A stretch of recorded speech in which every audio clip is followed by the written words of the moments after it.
Hey guys, tonight we begin with a smile. The kind that looks perfect in black and white photos. The kind that hides 1,000 secrets behind bright lipstick and Brill cream. You stand in a world where happiness is mandatory, fear comes in Tupperware, and every secret is wrapped in the scent of lemon polish. This isn't nostalgia. It's an experiment that America never quite admitted to running. So before you get too cozy, take a second to gently tap that new hype button YouTube just added. It really does help little guys like me push through the algorithm. And be sure to like the video and subscribe, but only if you genuinely enjoy this strange little corner of quiet storytelling.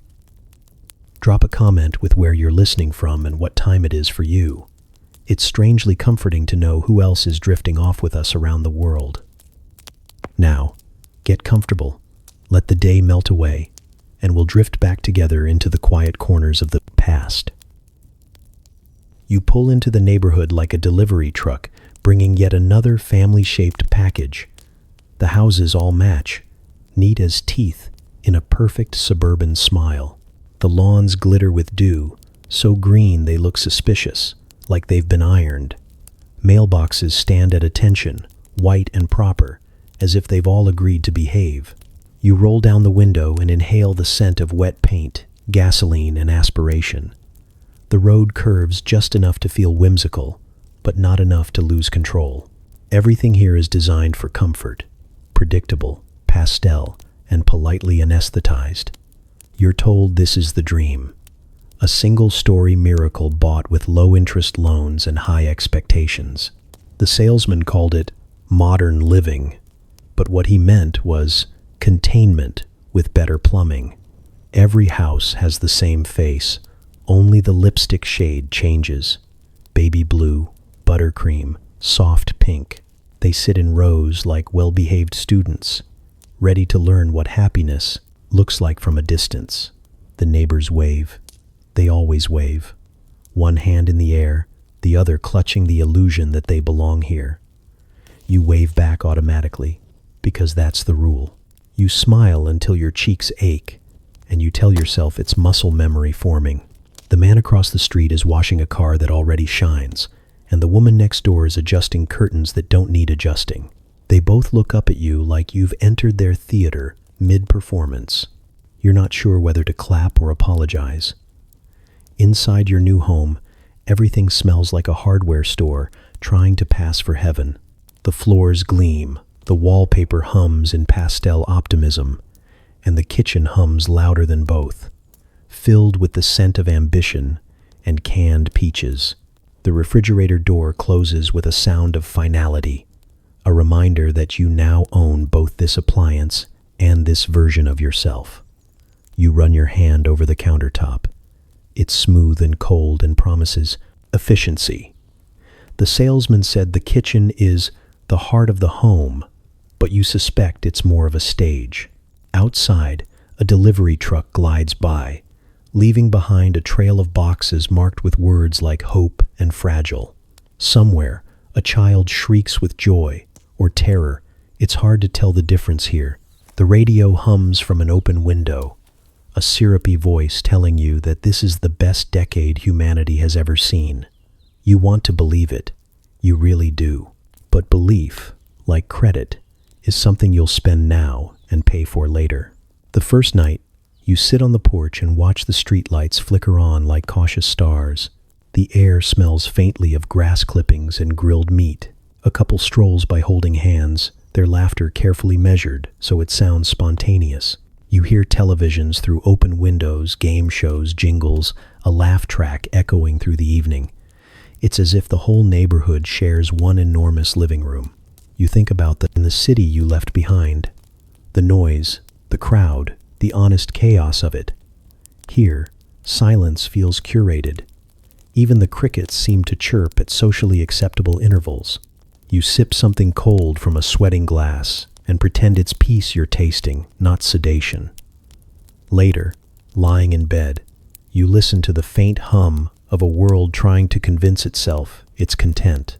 The sprinklers click to life in unison, a suburban heartbeat keeping time. You picture the neighbors in their beds, perfectly framed under matching headboards, dreaming factory-issued dreams. Somewhere, a dog barks once, then remembers it's not supposed to disturb the quiet. Morning arrives in Technicolor. The sunlight hits your curtains like an advertisement for optimism. You dress, step outside, and see the paperboy pedaling down the street, flinging folded certainty onto every driveway. Headlines declare that the future is bright, the economy is strong, and your government knows what it's doing. It's comforting, in the same way anesthesia is comforting.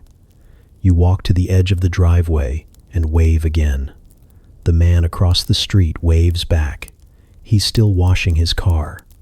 The woman still adjusts her curtains. You nod politely, because that's what good neighbors do. You start to realize that here, life isn't lived, it's maintained, trimmed, polished, dusted, and displayed. A small bird lands on the mailbox and tilts its head, curious. For a moment, you envy it. Then you remember it can leave whenever it wants.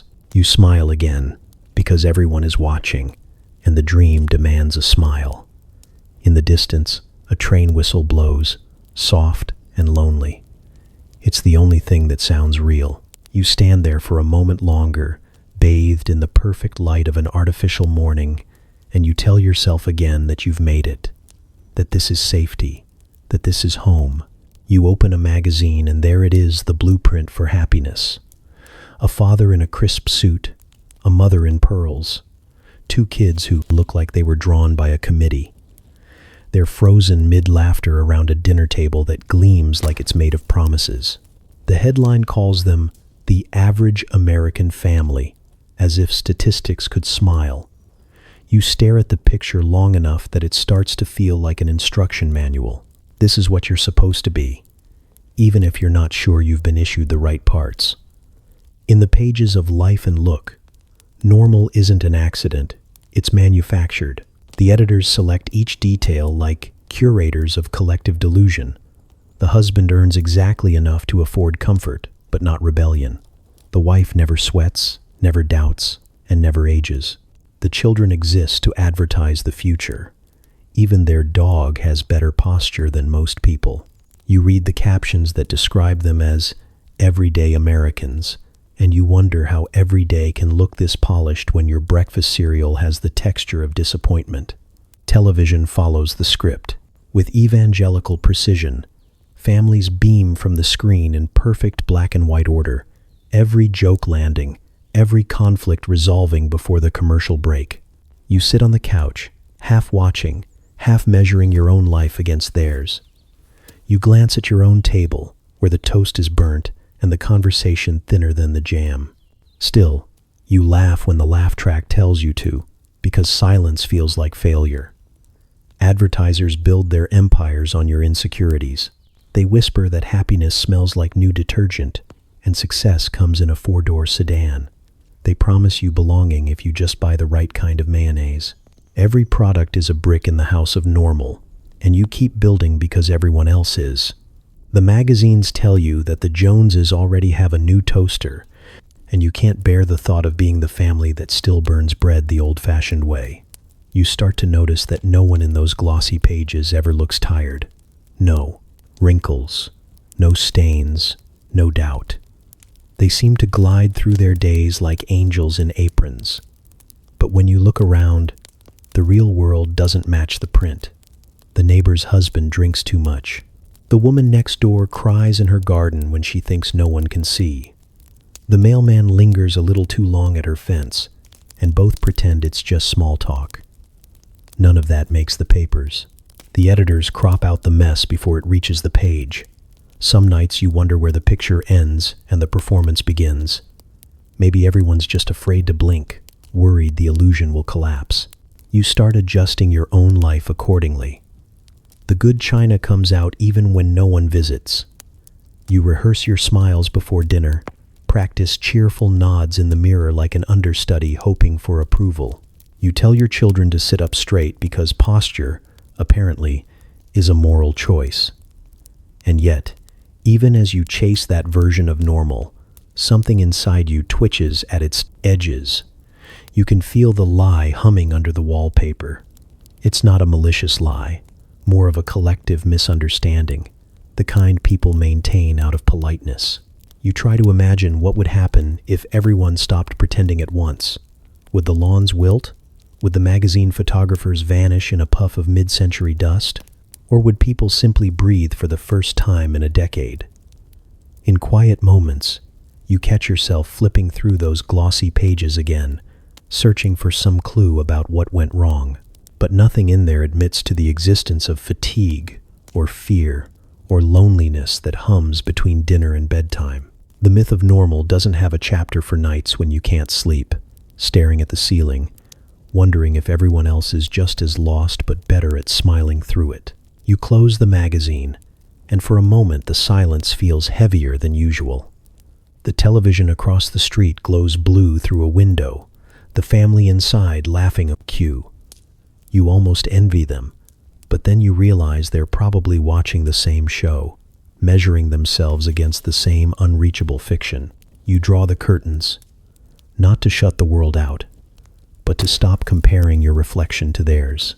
Somewhere out there, an editor is already writing next month's issue, choosing which version of perfection to print. You can almost hear the typewriter keys tapping out the script of a nation pretending to be average. And you, like everyone else, will pick it up from the newsstand, take it home, and flip through its pages as if you're searching for a photograph of yourself that was never taken. You stand in an empty lot, surrounded by staked-out promises. The salesman gestures at the dirt like it's the Garden of Eden and says words like equity and legacy with the confidence of a preacher who's never missed a payment. Behind him, a billboard shows a smiling family framed by a pastel house and a station wagon that gleams like destiny. He tells you this is the future. You nod because you want to believe that happiness can be measured in square footage. The model home smells like new beginnings and industrial glue. The carpet muffles your footsteps, just enough to make you feel important. You trace a finger along the smooth banister and imagine small, well-behaved children racing down it in slow motion. The kitchen shines like a commercial, all chrome and clean lines. The salesman calls it modern efficiency, which sounds less like a room and more like a lifestyle you can buy on installment.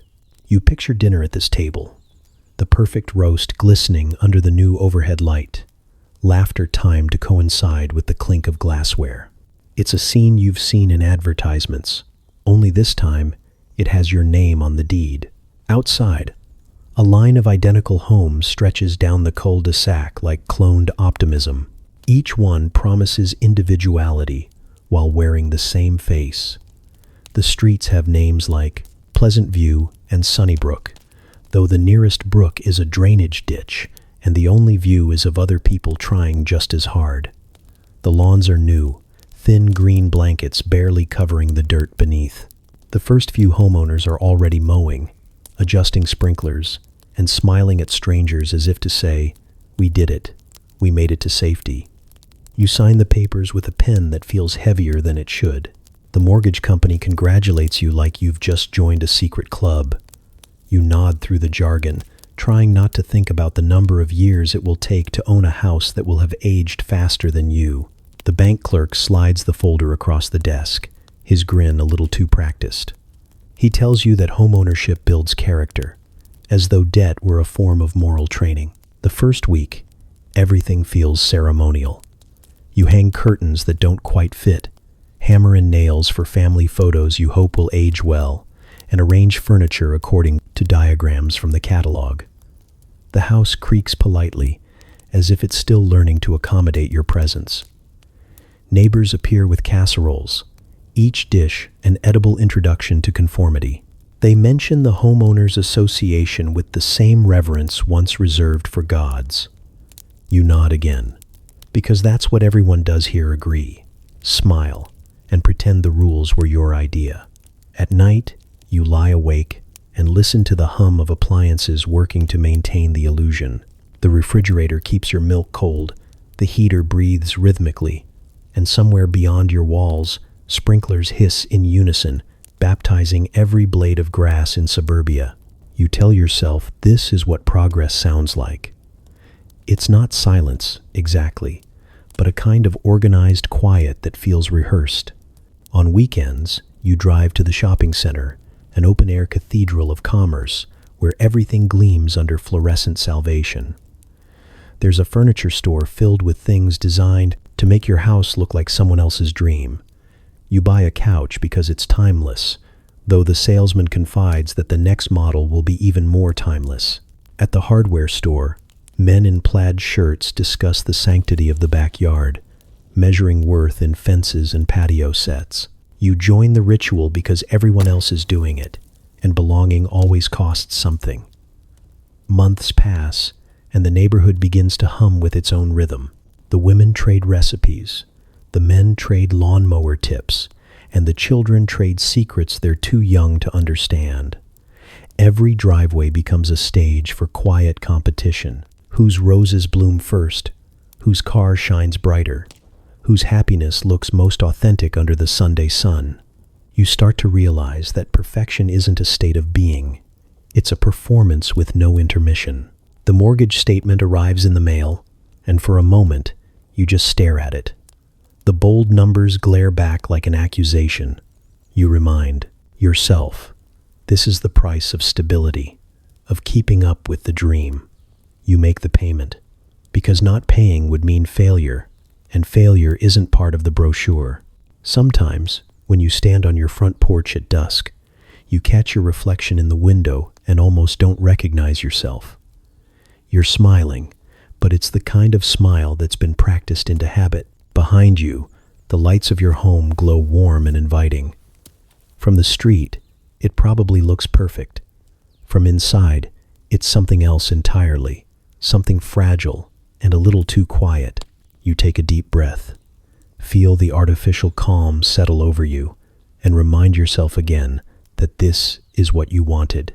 Happiness per square foot, safety you can landscape, a dream built on concrete and credit. And as the streetlights flicker on, one by one, you realize the blueprint was never for a home. It was for you. You wake up to the sound of the percolator gurgling like a polite machine with a caffeine addiction. The kitchen glows in soft morning light, and you can almost hear the hum of collective domestic purpose rising from every house on the street. The war is over, and the factories are quiet now. The women who once welded planes and packed ammunition are back in kitchens, stirring sugar into coffee and smiling for husbands who've returned home to a country determined to keep things neat. You watch them, neighbors, friends, strangers on magazine covers, each dressed like hope has a uniform. Hair curled, lipstick precise, an apron tied so tight it might be holding the decade together. They move through their routines with the grace of choreography, as if the entire nation depends on synchronized ironing.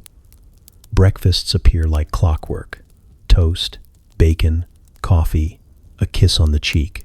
No one speaks of exhaustion, though it sits at the table like an uninvited guest. In this new economy of appearances, femininity is both the product and the performance. The ads call it feminine charm, but it's really unpaid labor disguised as glamour. You see women on television cleaning spotless counters with smiles that don't blink, their voices light and instructional, like angels with sponsorship deals. A woman's touch makes a house a home, the announcer says. And across the country, millions nod obediently while scrubbing tile grout.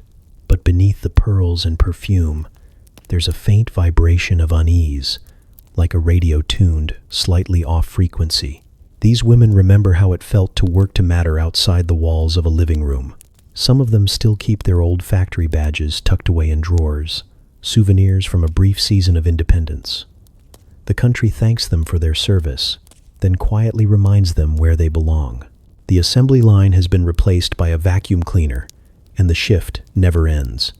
At the grocery store, the aisles glisten with packaged progress. Canned vegetables, powdered potatoes, instant pudding. Every innovation promises to save time, though no one can quite explain what the time is being saved for. You see mothers pushing carts like they're steering small ships through a sea of consumer confidence, comparing labels that all whisper the same promise.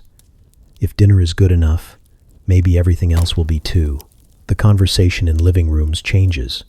Dreams shrink to fit inside drapes and dishes. Magazines print diagrams of ideal table settings, the geometry of good manners laid out like battle plans.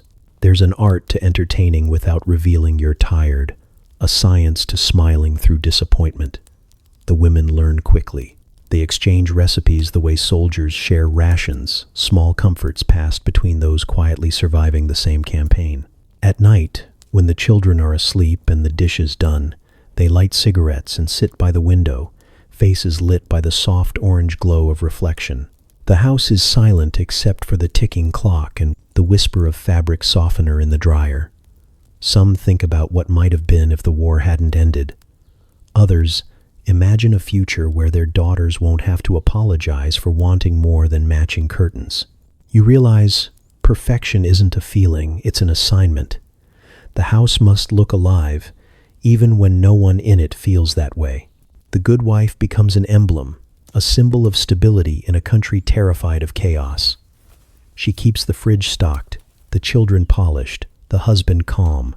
Her happiness is assumed, her exhaustion invisible. She doesn't complain because that would sound ungrateful, and gratitude is the currency of contentment. Sometimes, though, the mask slips. A laugh too sharp at a dinner party, a wine glass clinking a little too hard on the counter, a long stare at nothing in particular while folding laundry. The cracks are small, almost elegant in their restraint. You see them, and for a moment, the entire illusion trembles. Then, the oven. Timer dings, the smile returns, and the scene resets itself. Outside, the neighborhood glows under porch lights, a constellation of quiet endurance. Somewhere, a radio plays a love song soft enough to believe in. You glance down the row of identical houses and imagine the stories behind every lit window, women performing miracles of composure, holding the world steady with one manicured hand. You wonder how long they can keep it up, how long a dream can survive when it depends on never waking. In the morning, they'll tie their aprons again and start the music over. The bacon will sizzle, the coffee will gurgle, and the nation will exhale in relief at the sight of order restored. Perfection, after all, has become America's favorite pastime, and in kitchens everywhere, the women keep playing, smiling through the steam, pretending they can't feel the burn. The morning begins with the hiss of the percolator, a sound that feels both comforting and accusatory. You sit at the kitchen table, hands wrapped around a mug that's chipped but loyal, watching the steam rise like a spirit escaping. The light through the curtains is soft and filtered, the color of a diluted dream. Somewhere outside, a lawnmower coughs to life, the suburban rooster calling everyone to another day of polite endurance. You take a drag from your cigarette, its glow the only real warmth in the room. The radio hums faintly in the background, news, weather, a cheerful host pretending that the world makes sense. The announcer says the Dow is up, the skies are clear, and America is thriving. You nod, as if your agreement could make it true. The ashtray fills slowly beside the half-eaten toast, the smoke rising in perfect rhythm with your exhale. The coffee is strong, bitter, and slightly burnt. You drink it anyway. It's not about flavor, it's about momentum. You need something to push you into motion, to make the day happen whether you want it to or not. Around you, the kitchen hums with quiet expectation. The refrigerator clicks, the clock ticks, and the wallpaper's yellow flowers seem to lean closer, watching. Everything in this room has seen too much pretending to be fine. Your husband folds his newspaper with military precision. He smells faintly of shaving cream and routine. He's already halfway gone mentally at the office, emotionally wherever men go when silence becomes easier than conversation. He says something about interest rates, or politics, or the neighbor's new Buick. You nod again. Nodding is your superpower now. It fills the spaces where truth doesn't belong. When he leaves, you clear the dishes that barely got used. You wipe the counter even though it's already clean. You do these things because stillness feels dangerous. The house creaks softly as it exhales into emptiness. Somewhere upstairs, the children stir, half dreaming their way toward another day of perfect attendance and quiet obedience. You glance at the clock, again, counting down to the next set of tasks. There's always another load of laundry, another floor to polish, another dinner to plan. Productivity has become your alibi.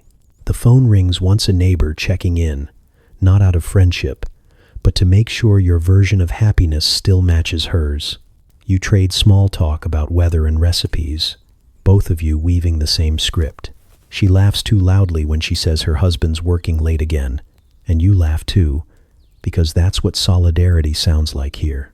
When you hang up, the silence feels heavier, like something pressing against your ribs. You light another cigarette and stand by the window. The smoke curls upward, delicate and defiant. Outside, the street looks like a painting neatly framed, pleasantly dull. The mailman walks with mechanical cheer, delivering envelopes filled with bills, advertisements, and quiet expectations. Across the street, a woman hangs laundry, the sheets billowing like surrender. Flags. You wonder if she's thinking the same thing you are, that this life looks better from the outside, like a photograph that stops before the truth begins. The radio shifts to a love song, syrupy and safe. You hum along, pretending it means something. In the ashtray, the cigarettes pile up like tiny monuments to patience. You think about the version of yourself that once existed, the girl who danced to war-era swing and believed in momentum. She's still there, somewhere beneath the routines and recipes, buried under layers of obligation and good manners. You can feel her sometimes, knocking faintly from under the surface. By noon, the coffee pot is empty, and the sun is too bright for comfort. You open a window and let in air that smells faintly of gasoline and blooming lilac. It should feel fresh, but it only reminds you that the world keeps moving, whether you're keeping up or not. You look around at the spotless kitchen, the folded towels, the gleaming sink, and realize that order has become your only form of control. The clock ticks louder in the afternoon, a slow countdown to dinner, to another conversation that will skim the surface and never dive. You stub out your cigarette, the ember dying with a faint hiss, and watch the last trail of smoke fade into nothing. For a moment, you imagine what it would feel like to leave the mug half full, the dishes undone, the house slightly imperfect. Then the thought dissolves as quickly as it came. You pour another cup instead, light one more cigarette, and sit back down at the table. The coffee is cold now, the taste familiar, the comfort mechanical. Outside, the world hums along in matching rhythm, every home, every family, every secret behind its curtain. You exhale, slow and steady, watching the smoke rise again. It drifts toward the ceiling, soft and shapeless, disappearing into the air like a thought you're not supposed to have. You watch them march to school like small soldiers in plaid, shirts and scuffed shoes, their lunchboxes swinging like ammunition packs. They don't know it yet, but they're already enlisted in a quiet campaign, the battle to become men, before they're old enough to understand what that means. The teachers call them young gentlemen. The fathers call them tough. And the world calls them everything except what they actually are, children. Their mornings begin with combed hair and quiet warnings. Don't cry. Don't fuss. Don't let anyone see you flinch. They recite the Pledge of Allegiance with the same rhythm they'll later use to sign mortgage papers. The flag flutters above the school like a reminder that manhood isn't a choice, it's a duty dressed in patriotism. At recess, the rules are simple. No dolls, no weakness, no backing down. You can scrape a knee, but not your pride. They learn fast. When a boy falls, the others pause, waiting to see if he'll cry. If he doesn't, they nod approvingly and call him tough. If he does, they look away. The teacher pats his shoulder, says, "Big boys don't cry," and moves on. A lesson is learned, though no one writes it on the chalkboard. Somewhere deep inside, A small switch flips. Emotion becomes something to hide, tenderness something to unlearn. At home, fathers polish the myth like it's family silver. They teach their sons how to shake hands firmly, how to mow in straight lines, how to hold silence like a weapon. Affection is implied, but rarely spoken. The television reinforces it with cowboys, detectives, and astronauts men who never blink, never stumble, never ask for help. You watch them watching those men, trying on stoicism like an oversized coat that doesn't fit yet. Dinner conversations are filled with coded expectations. "You're the man of the house when I'm gone," the father says, handing down responsibility like an heirloom. The boy nods solemnly, though he still sleeps with the hallway light on. He doesn't understand the weight of those words yet, only that they sound important. His mother smiles softly, proud and sad at once. She knows what this transformation costs, but she doesn't interfere. The country has made its choice. Boys will be men, and men will be steel. In the evenings, you hear them outside, turning sticks into rifles, pretending to save the world from villains they can't name. The air smells of cut grass and make-believe bravery. They shout commands, stage imaginary battles, and collapse dramatically onto lawns before getting up to do it again. The laughter carries a strange echo innocence, rehearsing for something it doesn't understand. The adults watch from porches, amused, proud, unaware of the script already writing itself into their bones. The world keeps feeding them stories of conquest and courage. Comic books, movie posters, classroom maps filled with red and blue borders. Somewhere between homework and bedtime, the idea of gentleness evaporates. Fear becomes the enemy, and the enemy must always be defeated. They fall asleep, dreaming of victories that belong to other people, their small hands clenched around invisible weapons. Years later, those same boys will stand at attention, older but not freer, waiting for orders that sound eerily familiar. They'll remember how it felt to be praised for endurance, for silence, for never showing the softness that makes life bearable. They'll wear suits instead of uniforms, shake hands instead of play fights, and smile in photographs that don't show how tired they are of pretending. Some will grow into the fathers who teach the same lessons, their voices gentle but their words sharp. The cycle continues because it feels safer than the truth that men are allowed to feel, but only when no one's watching. And yet, somewhere in that suburban sprawl of freshly mowed lawns and Sunday sermons, a few boys hesitate. They hold their breath a moment longer before pretending to be unbreakable. They linger over books instead of baseballs, listen instead of shouting. You see it sometimes, the flicker of something untrained curiosity, kindness, fear. It's gone in a second, swallowed by the need to belong. By bedtime, they've forgotten it ever happened. The lights go out, the world goes quiet, and another day of training is complete. Tomorrow they'll wake up, put on their brave faces, and keep marching toward a manhood no one ever asked if they wanted. The world will nod approvingly, the fathers will clap their shoulders, and somewhere deep down, a small part of them will keep waiting for permission to just be. You learn early that being a girl isn't about growing, it's about refining.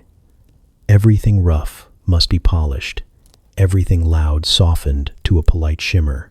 You're told that beauty is both your duty and your defense, and that posture can carry you further than any degree.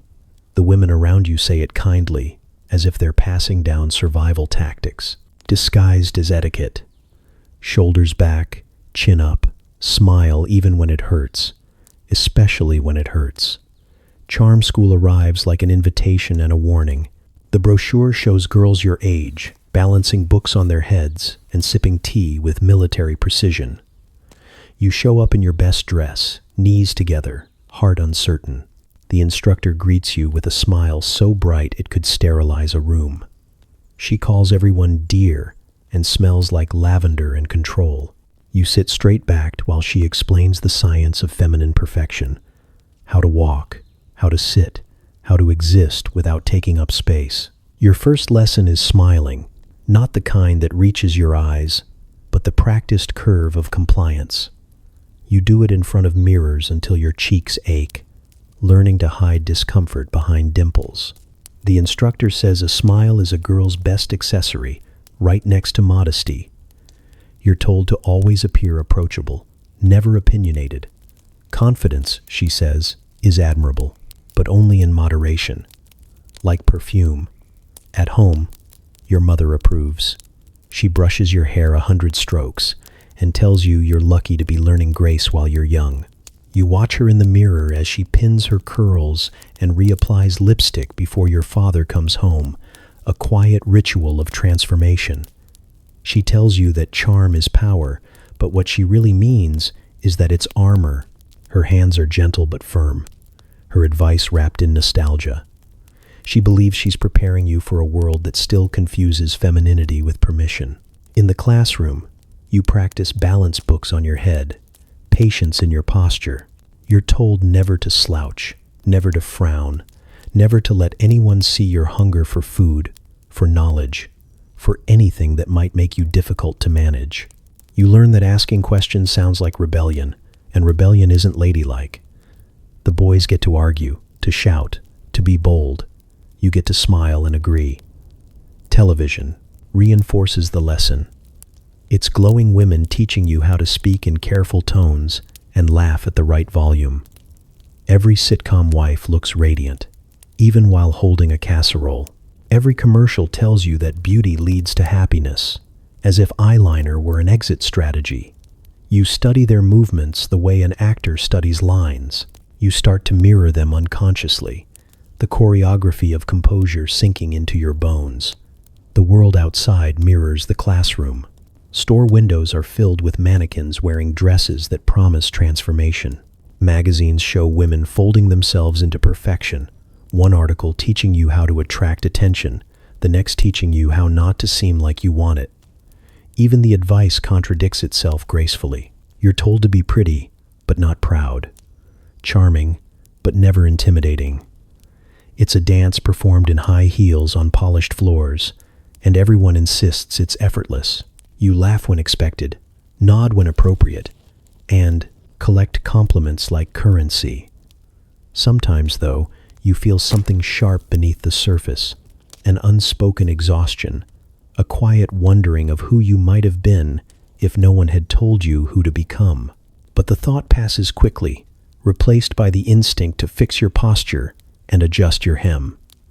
At night, you wash off your makeup and stare into the mirror, the girl underneath looking strangely unfamiliar. You try to smile again, but without the audience, it feels wrong, incomplete. The reflection stares back, waiting for the signal that it's safe to be real. You almost give it. Almost. Then the moment folds itself neatly away, tucked between manners and mascara. Morning comes, and the performance begins again. You press your dress, curl your hair, and walk carefully down the stairs, each movement precise and practiced. The world outside hums with expectation, and you step into it, graceful and composed, ready to charm your way through another day. No one claps, but the applause is implied. After all, you've learned your part well. It begins as a flicker in the living room, a new hearth glowing with electric divinity. You stand before it, watching the world compress itself into 12 inches of glass and light. The salesman at the department store called it the window to tomorrow, and for once, he wasn't entirely lying. Tomorrow arrives in black and white, humming faintly, framed in polished wood. Families gather around it like worshippers before an altar, the furniture rearranged for optimal reverence. At first, it feels miraculous. The screen hums, and suddenly you're somewhere else.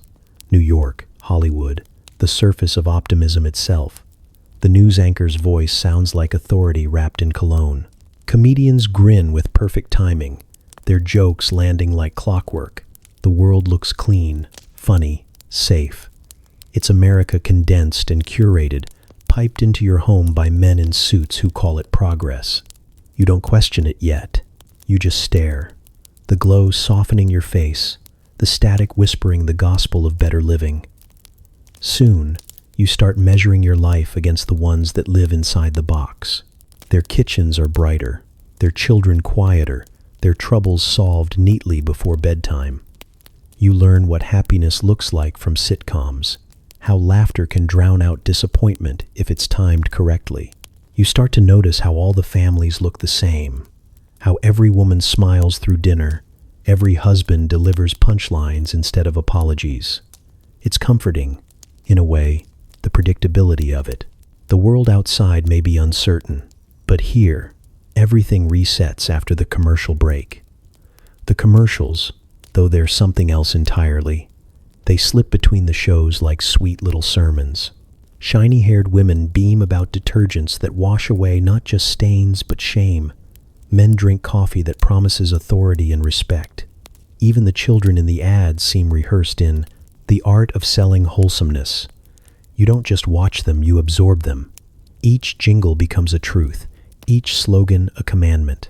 Somewhere between the laughter and the laundry soap, the line between entertainment and instruction quietly disappears. Evenings start to revolve around the schedule. Dinner is plated a little faster so everyone can gather in time for the nightly lineup. The lights dim, the air stills, and suddenly you're all quiet parents, children, neighbors, bathed in the soft blue glow. The television doesn't just tell stories, it dictates rhythm. It teaches how to laugh, when to sigh, when to feel proud. And you follow because the glow feels good. It tells you who to be and who you already are. Outside, the world keeps moving: wars, protests, elections. But inside, the screen filters it into something easier to swallow. The news anchors smile even when the headlines bleed. Their tone never wavers, their ties are always straight. You start to believe that if the people on television aren't worried, you shouldn't be either. The medium itself becomes the message. Everything is fine, and if it isn't, it soon will be. Just stay tuned. The children grow up fluent in its language.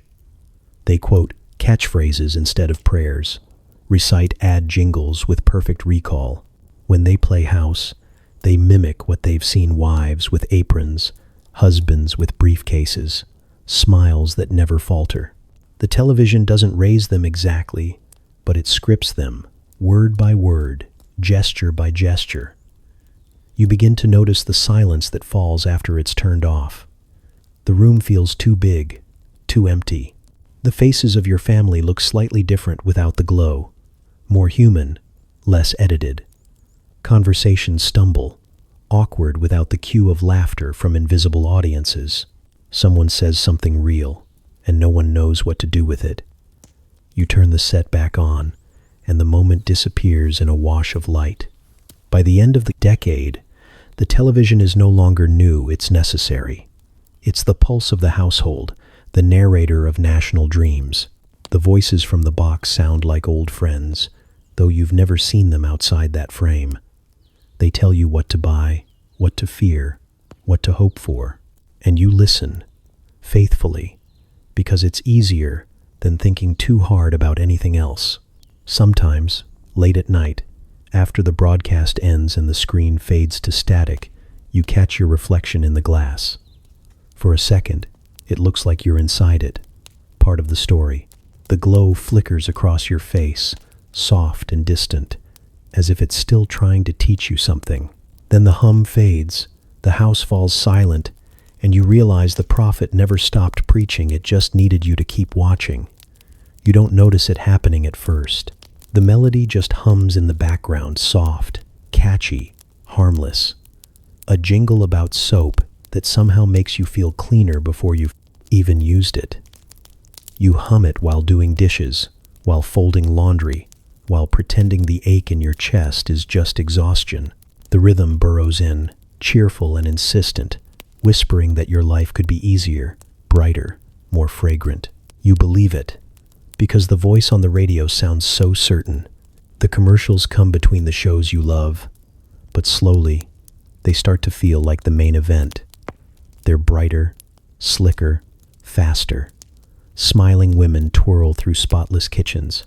Men grin beside cars that promise freedom without risk. Children bite into cereal that guarantees a happier childhood. Every ad feels like an invitation to join a secret club where everyone's beautiful, content, and inexplicably well lit. You start to measure your happiness in brands, your worth in ounces and price tags. A new detergent promises whiter whites, and suddenly the neighbor's laundry looks suspiciously dingy. You notice things you never used to: streaks on windows, faded drapes, the tired look of last year's refrigerator. It isn't vanity, it's survival. Each purchase feels like progress, like proof that you're keeping up with the times. The commercials don't sell soap or soda, they sell reassurance. The idea that you're doing okay, that you're winning, even when you're quietly unraveling. The world outside grows louder: politics, headlines, rumors of unrest. But inside your living room, the television remains soothing. Every crisis is interrupted by an ad, reminding you that happiness can be purchased in installments. The same voice that reports on war cheerfully transitions into selling toothpaste, the tone seamless, the smile unwavering. You start to realize that optimism has become a product too. At the grocery store, you watch women glide their carts down gleaming aisles, their choices orchestrated by jingles playing faintly from hidden speakers. They pick the same brands, the same boxes, the same promises. Shopping feels almost patriotic, a small, domestic version of victory. The economy thanks you for your loyalty, even if your wallet doesn't. You don't think of it as consumption, it's participation. You learn to speak in slogans: better living through chemistry, because you're worth it. Keeps going and going and going. They slip into your vocabulary like scripture. Even the children absorb it, repeating catchphrases between games of tag, their innocence tuned to the frequency of salesmanship. The playground becomes a testing ground for the newest snacks and toys, friendship measured by who owns what. At night, as you tidy the house, you notice how the products have multiplied: bottles, boxes, sprays, small monuments to modern life lining every shelf. Each one promises to fix, brighten, soften, or improve. Together, they form a quiet altar to control. You can't stop the world from changing, but you can keep your floors gleaming. You can't silence the unease in your chest, but you can spray it with air freshener that smells like citrus and denial. The men aren't immune either. They're told that power comes in horsepower, that manhood fits neatly into a briefcase or a six-pack. The ads are tailored to everyone. Equal opportunity hypnosis. Even love starts to sound like marketing. Buy her this, show him that. Prove your affection through objects that shine and expire. Emotion repackaged as transaction, sincerity filtered through slogans. Sometimes, when the house is quiet and the screen goes dark, you catch yourself staring at your reflection in the glass, the faint outline of a person surrounded by possessions, each one promising something you can't quite name. You think about the commercials you've memorized, the jingles that play in your head uninvited, looping endlessly like prayers you never meant to learn. The next morning, you open a new box of cereal. The packaging greets you like an old friend, bright and comforting. The first bite tastes faintly of nostalgia, though you've never stopped eating it. You flip on the radio, and the same cheerful voice assures you that happiness is just one purchase away. The tune plays again, familiar and precise. You hum along without thinking. Outside, the world keeps spinning, unpredictable and wild. Inside, everything hums with order, polished and purchased, each object a tiny piece of calm in a restless age. The commercials don't just sell products anymore.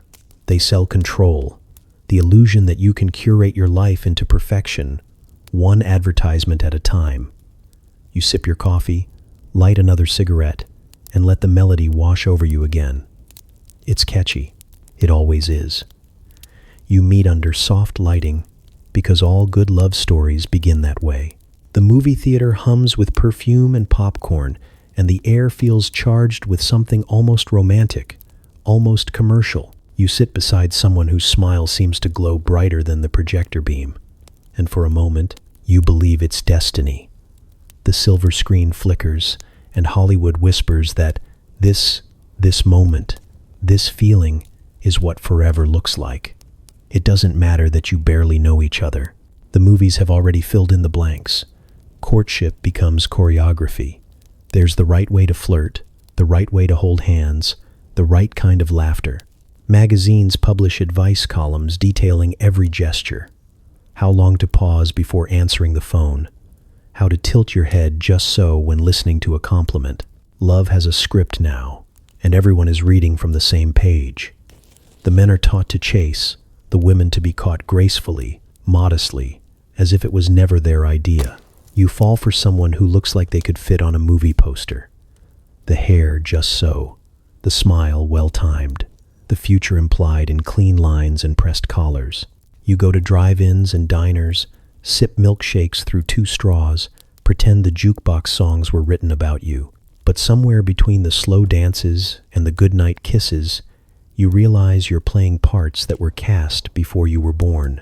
The words feel familiar because you've heard them 100 times before, delivered by actors who made you believe that chemistry was the same thing as compatibility. Love is everywhere, and yet somehow it feels supervised. Parents nod approvingly when it looks respectable, nervous when it looks real.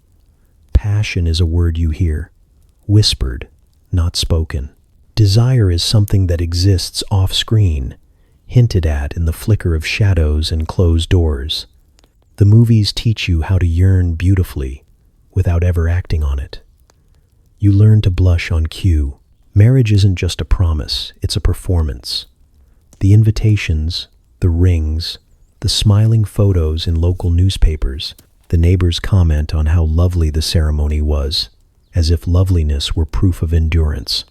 You sign papers that make love official, legal, taxable. It feels grand, sacred, adult. But beneath the lace and vows, there's the quiet hum of transaction. 2 families merging assets, 2 people building credit. You call it romance because no one wants to admit its economics in formal wear. Once the honeymoon glow fades, the tone shifts. Love becomes routine, manageable, filed neatly between paychecks and grocery lists. You both learn to speak in pleasantries. How was your day? Replaces, what do you dream about? The spark that once felt cinematic now flickers like a dim lamp you forget to turn off. And yet, there's comfort in the predictability. Stability has its own kind of seduction. You tell yourself that real love is less about fireworks and more about furniture payments. Still, every so often, you catch a glimpse of the old illusion. Maybe it's a song on the radio or a scene in a movie where 2 strangers kiss in the rain. It stirs something in you, an ache for the kind of love that never existed, except on film. You look at your partner, across the table, their face softened by the glow of the television, and wonder when you both became extras in your own story.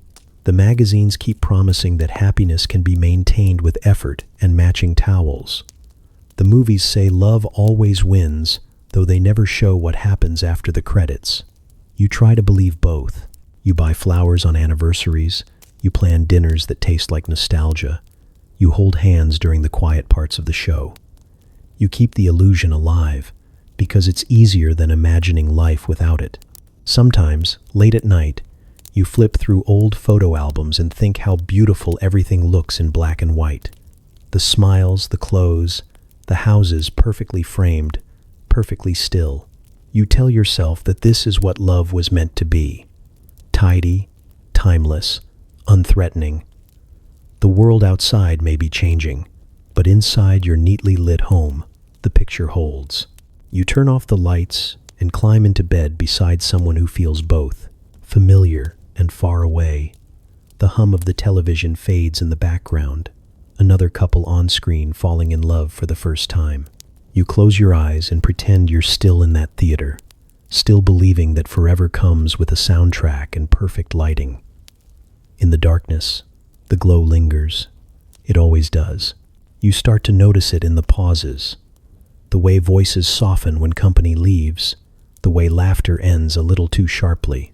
From the sidewalk, every home on the block looks identical: white fences, bright lawns, windows glowing like the promise of normalcy. But behind those curtains, something else stirs. The air feels heavier there, sweet with perfume and something unspoken. Perfection always hides a draft. At night, the lights dim and the performances end. The husbands slip off their shoes, loosen their ties, and stare too long at the television without really watching it. The wives sit beside them, legs crossed, hands folded, faces polite. They don't speak much. The commercials fill the silence, promising new beginnings in the form of detergent and dish soap. The house hums, the clock ticks, and everyone pretends they can't feel the distance expanding across the couch. Loneliness becomes a quiet epidemic, passed between good neighbors and polite smiles. You see it in the grocery store, in the way a woman lingers by the fruit display just to make small talk with the clerk. You see it in the way men stay late at work, not for the paycheck, but because the office feels less empty than home. They don't call it loneliness, though. They call it duty or routine or staying busy. The words change, but the ache underneath stays the same. Some people find small rebellions: a secret drink poured heavier than usual, a late-night phone call to someone who listens better than their spouse, an affair that begins not with passion, but with recognition, someone looking at you like you're still alive. It doesn't happen fast. It happens in glances, in laughter that lasts too long, in hands brushing by accident and not pulling away. You tell yourself it's harmless at first, that you deserve a little warmth in a world that's gone cold. The motels on the edge of town are discreet, dimly lit, and booked under names that don't exist. The walls are thin but merciful, and the beds creak like accomplices. In those rooms, the world feels temporarily suspended. No chores, no children, no expectations. Just two people pretending time can be borrowed. They whisper things they haven't said in years, things too fragile for daylight. Then it's over, and the illusion folds back into silence. You return home, back to the script, back to the same four walls that remember everything. But it's not always infidelity that fills those dark corners. Sometimes rebellion looks quieter. A woman writing poetry in a notebook she hides in the pantry.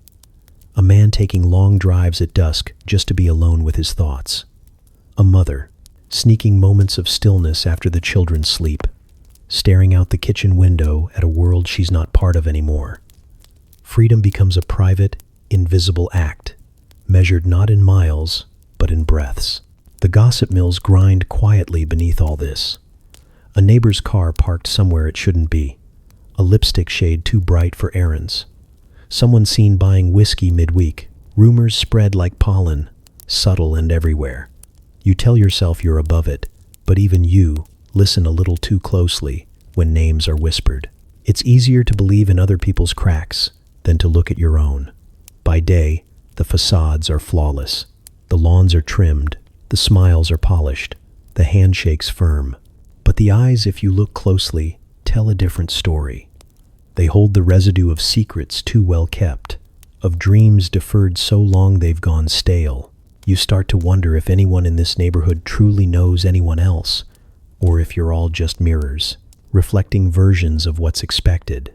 Late at night, when the house is still, and the only sound is the faint buzz of the refrigerator, you sit in the dark and think about how strange it is to live like this, so close to others, yet so far from being seen. You imagine all the quiet acts unfolding around you. A wife weeping into her pillow without knowing why. A husband staring at his reflection, wondering when he started to look like his father. A teenager dreaming of leaving and never coming back. The walls hold it all. These silent confessions layered like wallpaper. By morning, the sun will bleach it all away, and everything will look perfect again. The neighbors will wave, the lawns will shine, the same polite smiles will return, but the cracks will still be there, invisible and widening, the proof that behind every door, beneath every performance, someone is still searching for something real in the echo of a perfect life. You open the cookbook like scripture, its pages stained with butter and obedience. The instructions are clear, the ingredients precise, the tone comforting in its certainty.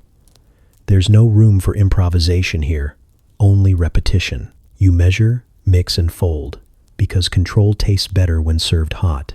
Every recipe promises the same thing: stability, satisfaction, a well-fed family that never asks why dinner always feels like performance art. The kitchen is your stage. The counters gleam, the apron ties tight, the oven hums like applause. You chop vegetables with rhythmic precision, the knife keeping time against the cutting board. The smell of onion and nostalgia fills the air. It's supposed to feel wholesome, this daily ritual of nourishment, but there's something ritualistic about it, almost religious. You tell yourself you cook because you love them, but sometimes it feels like you cook to keep the silence from saying too much. Every dish has a role to play. The casserole is the peace treaty, the roast, declaration of normalcy. The gelatin mold, a shimmering dome of color and denial, sits proudly at the center of the table, holding together fruits that would never coexist otherwise. You pretend not to notice how absurd it looks, because in this decade, presentation counts for everything. The more artificial the color, the more it's praised for being modern. You could almost believe progress has a flavor. Recipes pass between women like coded messages. At church picnics and Tupperware parties, they trade index cards filled with instructions for both food and survival. Add 1 can of condensed soup to mask the bitterness. Stir frequently, even when it hurts. Serve warm, even when you're not. Each recipe begins with a promise and ends with a smile. The language is simple, but what they're really saying is, this is how you endure. You host dinner parties that look like victory. The table set perfectly, the napkins folded like origami patience. The husbands laugh too loudly, the wives sip wine in delicate sips that disguise exhaustion. Compliments are exchanged like currency. Your pot roast is divine. Your home is beautiful. Your life must be perfect. You smile and nod, though part of you wonders if they taste the same faint bitterness under all the seasoning. You serve slices of your composure, careful not to let any real feeling spill onto the tablecloth. In the kitchen, away from the laughter, you breathe easier. The dishwasher hums like a lullaby, the counter sticky with evidence of effort. You scrape plates with quiet precision, each scrape erasing a piece of the evening's performance. It's easier here, surrounded by the mess. The kitchen is where truth lives, even if it's silent. You stir leftovers in the pot, watching them swirl like memories. Too much salt, not enough time. The magazines say food is love, but it feels more like choreography. Each meal is a message, each recipe a peace offering wrapped in pastry crust. The perfect dinner becomes the proof that everything's fine. No one mentions the tension that simmers beneath the surface, the exhaustion folded neatly between layers of lasagna. You just keep stirring, smiling, serving, because in this world, nourishment isn't just about hunger. It's about keeping everyone too full to notice what's missing. You've learned that cooking keeps the chaos contained. When the world outside threatens to shift, you bake. When emotions threaten to rise, you knead them down with flour-covered hands. The oven timer becomes a heartbeat, the clatter of dishes a lullaby against unrest. You tell yourself you enjoy it, that feeding others gives life meaning. But some nights, as the smell of dinner fills the house, you realize you're feeding something else too. Expectation, illusion, the quiet ache of duty disguised as devotion. And when it's all over, when the plates are empty and the family dispersed to separate rooms, you stand alone in the dim kitchen light. The leftovers cool on the counter, the air thick with the scent of effort. You wipe your hands on your apron and stare at the dishes, piled high, small monuments to the day's performance. Somewhere in the house, the television murmurs another perfect family smiling through a perfect meal. You listen for a moment, then turn back to the sink. Tomorrow, there will be another dinner, another recipe, another performance. You'll measure, stir, and season until the taste of exhaustion disappears again. You'll serve love the way you've been taught to, warm, pretty, and safely contained beneath a golden crust. And as the family smiles and the room fills with small talk and steam, you'll know the truth hidden beneath the flavor, that some hungers were never meant to be fed. You wake up early because virtue, like coffee, is best served before noon. The house smells of starch and hairspray, the sacred incense of respectability. You dress in your Sunday best, the fabric stiff with expectation, and gather your family like props for a photo that hasn't been taken yet. Outside, the neighborhood hums with the same quiet choreography, cars polished, ties straightened, smiles rehearsed. Salvation waits at the corner, and everyone is driving toward it at the same speed. The church stands proudly on Main Street, its steeple pointing heavenward like an antenna tuned to propriety.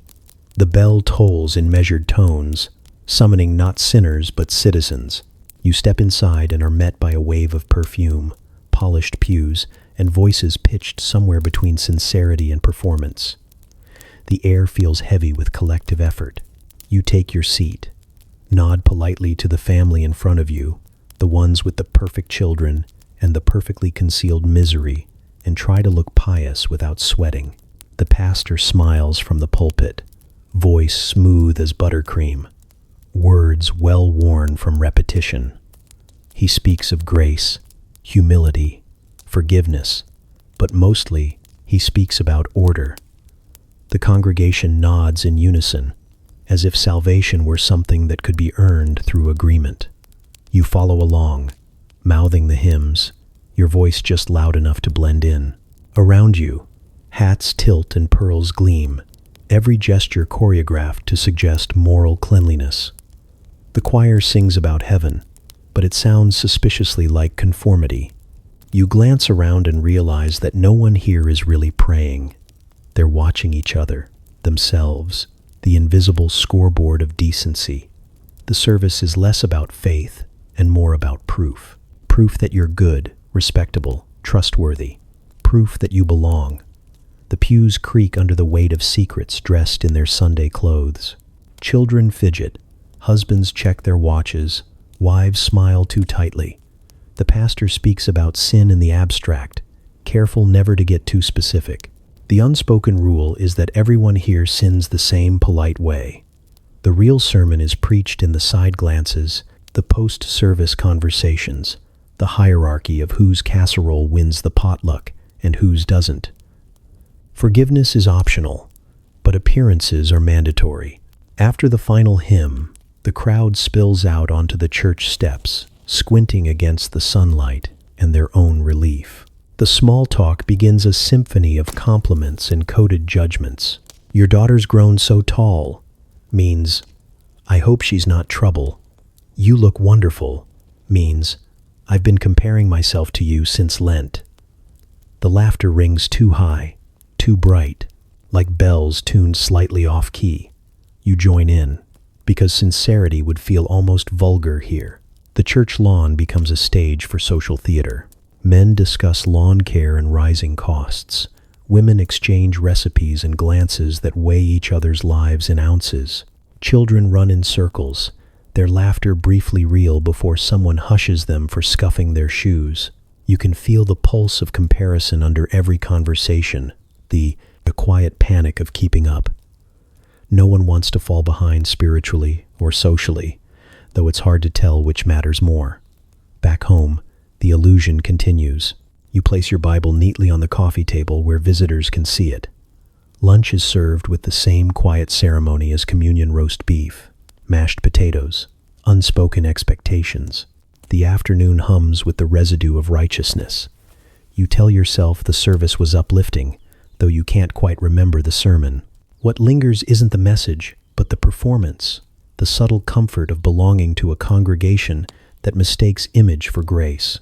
Sometimes, late at night, when the street is silent and your reflection catches in the darkened window, you wonder if anyone in town actually believes the things they say on Sunday. or if faith has simply become another kind of fashion, something you wear well enough to avoid questions. The thought flickers, uncomfortable but familiar. You whisper a quick prayer. Not for forgiveness exactly, but for balance, the ability to keep playing your part without losing sight of yourself. Next Sunday, you'll wake up early again. You'll iron the clothes, smile at the neighbors, and walk through the same church doors with the same polite reverence. The hymns will echo, the sermons will soothe, and the performance will continue seamlessly. Because in this quiet, manicured world, salvation isn't found in heaven. It's earned, one impression at a time. You see the advertisements, first smiling women in spotless kitchens, their eyes soft and serene, holding pill bottles like talismans of composure. The captions read like hymns to balance and grace. For the woman who does too much, one says, help her do it all beautifully. You pause over the image, recognizing the expression on her face. It's not happiness exactly, it's relief disguised as calm. The doctor calls it progress. He speaks with the authority of a man who has never scrubbed a floor while crying. You sit in his office, listening as he lists your symptoms: fatigue, anxiety, sleeplessness. The words sound clinical, detached, but what he's really describing is your life. He assures you it's nothing to worry about, nothing a small white pill can't smooth out. You nod politely because that's what women do when men explain their own exhaustion to them. The pharmacy smells of antiseptic and patience. The bottle fits neatly in your hand, the label promising not cure, but correction. You take the first one after dinner, when the house finally quiets. It dissolves quickly, clean and precise, leaving a faint chalky taste. The effect creeps in slowly, a soft hum under your skin, like someone dimming the lights inside you until everything glows evenly. The sharp edges of thought blur, and for the first time in months, you don't feel the weight pressing behind your ribs. You don't feel much at all. Soon, the pills become part of the routine, one after breakfast, one before bed, like vitamins for composure. You move through your day with practiced ease, folding laundry, packing lunches, smiling at neighbors. The children's noise seems distant now, muffled by something gentle and invisible. Your husband notices the change, though he doesn't ask questions. He compliments your new calm, the way your voice doesn't tremble when he's late, the way dinner is always ready on time. He kisses your forehead and calls you his rock. You smile, because the pill helps you remember how. At the grocery store, you overhear other women whispering about it. It really does help, one says, her voice low but urgent. I feel like myself again. The other nods knowingly. You realize you're part of a quiet sisterhood now, a generation of women chemically refined, smoothed out for efficiency. The world praises you for your serenity, never wondering what it costs to stay that way. Magazines call it the miracle of modern medicine. Articles promise that science has finally solved the problem of womanhood. The problem, apparently, was feeling too much. They print testimonials with smiling faces beside gleaming kitchens, each caption the same: now I can be the wife I've always wanted to be. You clip one of the ads and tuck it into a drawer, unsure whether you want to remember or forget. The days begin to blur together, polished and even. You move through them like water, clear, still, unbothered. The moments that used to spark emotion, an argument, a missed call, a child's cry, barely ripple the surface now. You think this must be what peace feels like, though it's quieter than you expected. You miss the rise and fall of your own voice, the way laughter once startled you. You tell yourself you're better now, more manageable, and the world seems to agree. Sometimes, though, in the middle of the afternoon, the silence feels too deep. You stand in the kitchen, spoon in hand, staring at the clock as if waiting for something to happen. The ticking sounds louder than it should. The walls feel too smooth, the air too still. You take another pill, just to level the moment. The hum returns, and everything slides back into place. At night, when the house sleeps, You sit at the vanity and count the tablets left in the bottle. The reflection in the mirror looks composed, her posture perfect, her expression mild. You try to find the woman who used to live behind those eyes, the one who laughed too loudly, who cried in grocery store parking lots, who felt things too deeply to contain. She's still there, maybe, somewhere behind the chemical fog, but she's quiet now, patient, waiting. The next morning the alarm rings, and you rise with practiced grace. Breakfast, children, errands, the rhythm of efficiency.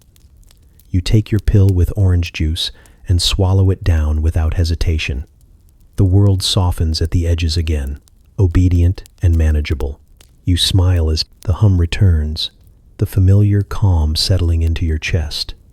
Somewhere deep inside, a small voice whispers that this isn't healing, it's erasure. But the pill makes it easy not to listen. And so, you don't. You learn to live with the end of the world the way you learn to live with weather unpredictable, but manageable with proper preparation. The radio tells you it could happen any day, and the announcer's calm voice makes it sound like just another item on the calendar. You don't panic. You plan. You make lists, clip articles, practice crouching beneath your desk while your teacher calls it duck and cover. The floor smells of chalk and gum, and you stare at your shoes, pretending the wood can stop fire. The fear doesn't come as a scream. It hums quietly under everything, like background static. People talk about radiation and fallout the same way they talk about gardening or new washing machines. The government prints booklets filled with cheerful diagrams of survival, smiling families in tidy clothes, sitting safely in underground shelters. You study the drawings, notice how clean everyone looks. No one in the illustrations ever sweats or wonders who's upstairs turning to dust. Bomb shelters become the new status symbol. The neighbor across the street builds one. First, a sleek, concrete bunker tucked beneath his backyard, complete with canned goods and optimism. He calls it insurance, as if apocalypse were just another accident policy. Soon everyone follows, the sound of shovels echoing through the suburbs like nervous applause. Hardware stores sell out of flashlights, Geiger counters, and canned peaches. The magazines call it preparedness. It feels more like hope with a hard shell. You help paint the shelter walls pastel blue, because even underground there should be color. Your husband installs a tiny radio and shelves lined with canned beans and evaporated milk. You stock the space with crossword puzzles, candles, and a deck of cards as if boredom might be the real enemy. When it's finished, you climb down the ladder and sit on the cot, looking around at this small, artificial version of safety. The air smells like metal and fear disguised as practicality. You try to imagine spending weeks here, listening to static instead of birds, counting the days by the dim hum of survival. Every drill blurs into ritual.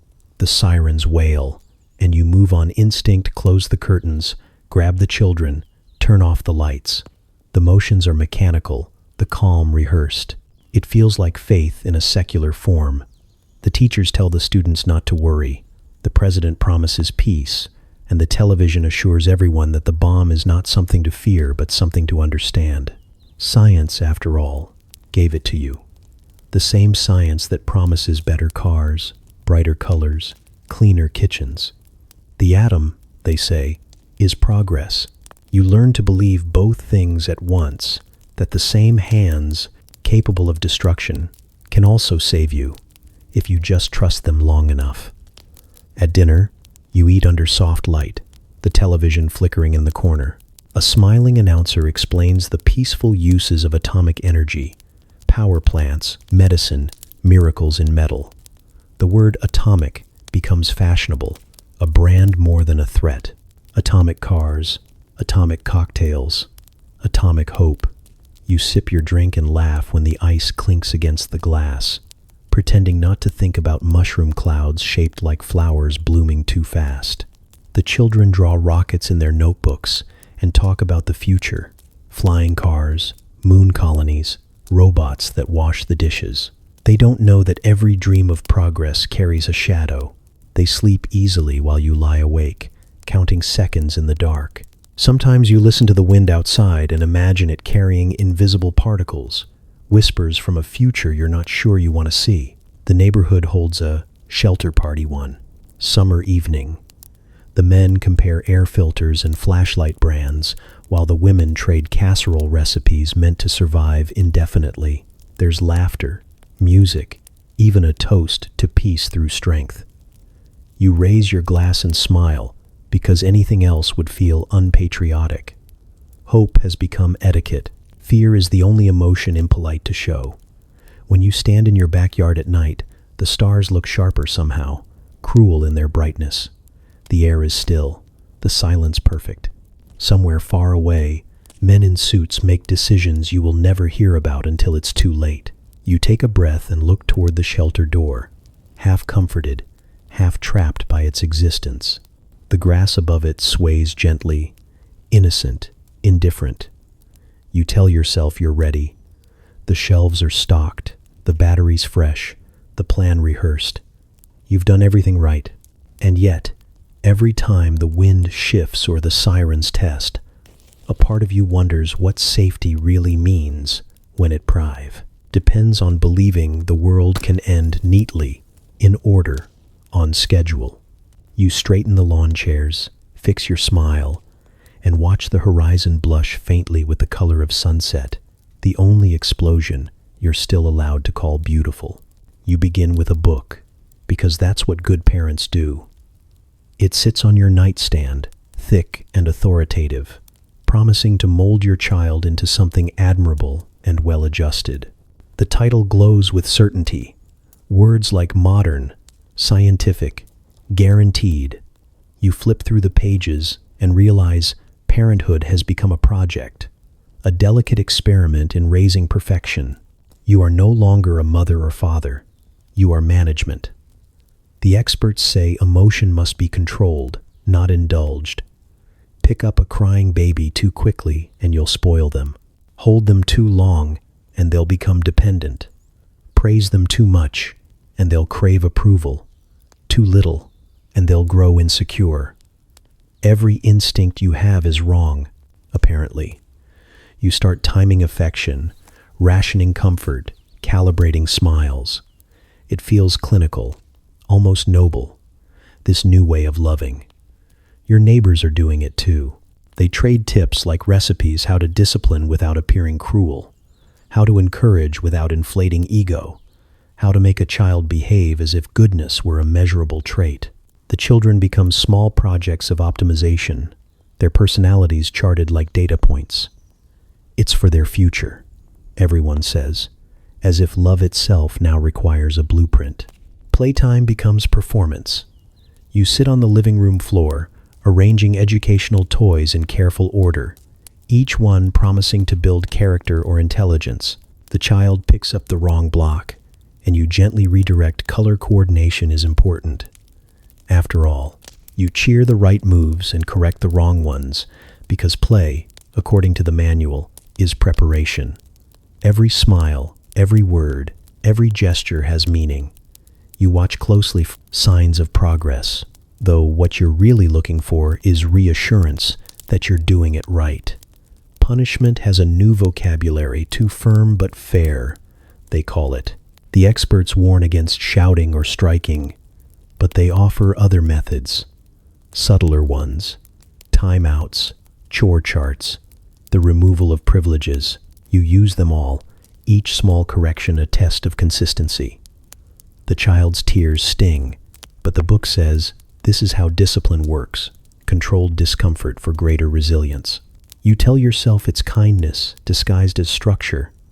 You attend PTA meetings where everyone sounds exhausted but proud. Mothers discuss behavioral strategies like scientists comparing results. Fathers nod gravely, talking about boundaries and expectations. Someone brings up a new study about how eye contact builds confidence, and everyone silently vows to stare more lovingly during breakfast. There's a sense of camaraderie in the exhaustion, a shared belief that perfection is possible if you just follow the steps.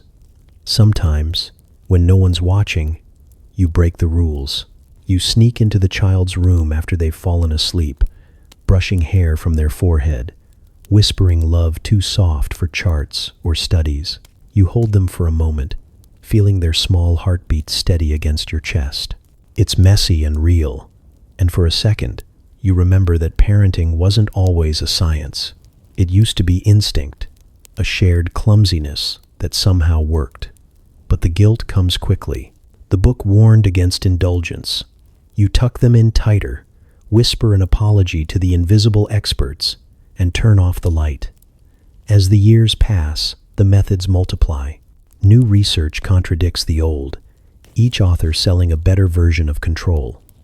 You replace one manual with another, chasing the latest formula for emotional equilibrium. Your child grows quieter, polite, perfectly adjusted.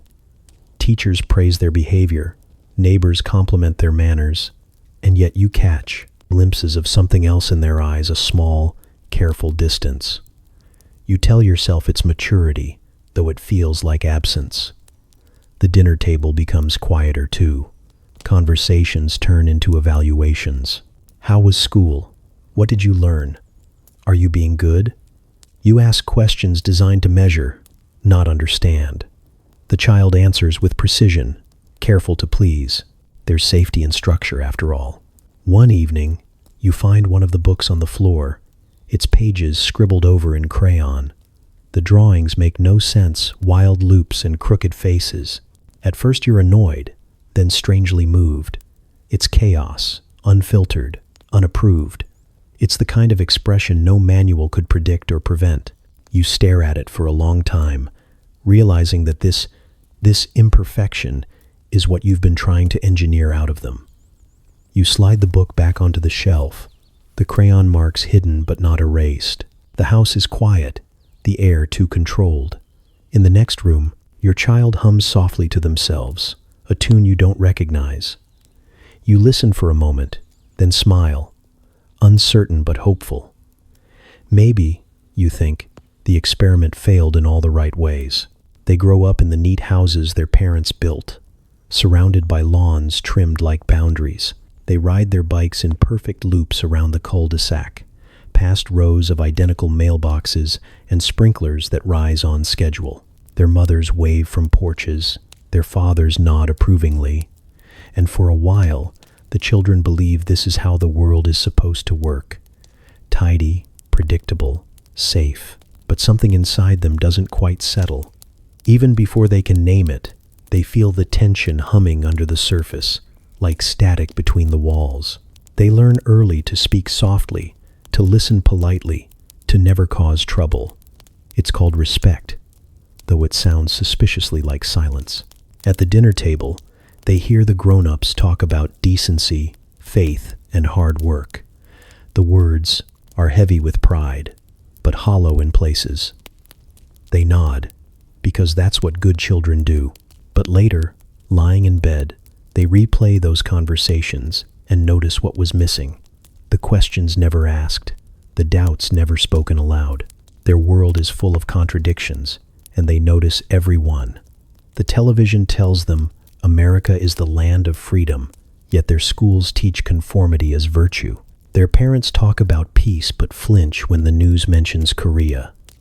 They see their mothers smiling through exhaustion, their fathers laughing too loudly at jokes they don't find funny. Even the air feels staged, like everyone's reading from a script written decades ago. The children start to wonder who the author is and why no one ever tries to improvise. In classrooms, they memorize loyalty pledges and multiplication tables with equal reverence. The teachers speak of greatness, of progress, of destiny. But sometimes, between lessons, one of the children glances out the window and thinks about the horizon, how far it looks, how unreachable it seems. They start to sense there's more beyond these walls, though no one ever says what. They grow up watching their parents pretend not to be afraid. The Cold War looms like weather again, unseen, unending, and the adults hide their fear behind optimism. Everything will be fine, they say, and the children nod, though they've already learned that fine means don't ask. They learn to read emotion in silence, to sense truth between the lines of a smile. They grow fluent in the language of repression. Music becomes their first rebellion. They sneak radios under their pillows, tuning the dial to strange new sounds that feel alive in a way their world doesn't. The rhythms are messy, loud, imperfect, everything they're not allowed to be. The lyrics speak of longing and escape, of hunger for something that doesn't yet exist. They don't understand it fully, but they feel it, deep and electric, pulsing in time with their own confusion. By high school, the cracks widen. They start to talk, quietly at first, in diners and parking lots, in whispers after curfew, about the war, about race, about what normal really means. They question the rules their parents treated as scripture, the invisible lines drawn between right and wrong. Their curiosity is mistaken for rebellion, their honesty for arrogance. They're told to calm down, to focus, to be grateful. But gratitude feels false when you're drowning in someone else's version of good. You watch them grow taller, sharper, restless. They inherit their parents' world, but not their certainty. They begin to suspect that the perfect family portrait is missing something just outside the frame. Some of them will go to college and read books that blow the walls off their tidy education. Some will pick up guitars, cameras, typewriters, protest signs. They'll search for truth, not in sermons or manuals, but in the chaos their parents worked so hard to suppress. Not all will rebel loudly. Some will simply drift, choosing distance over confrontation. They'll move to cities, change their names, let the suburbs fade behind them like an old photograph.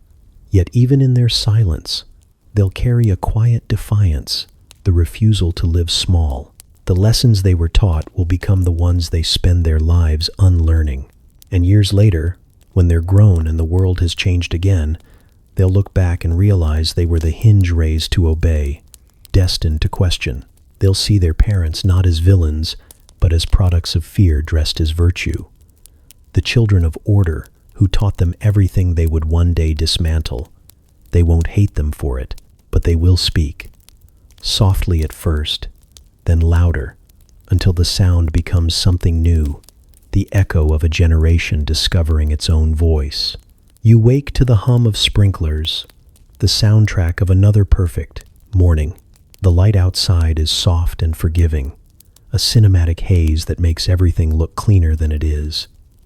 You pull back the curtains and look out at the street, each house identical in shape but slightly different in tone, like actors wearing variations of the same costume.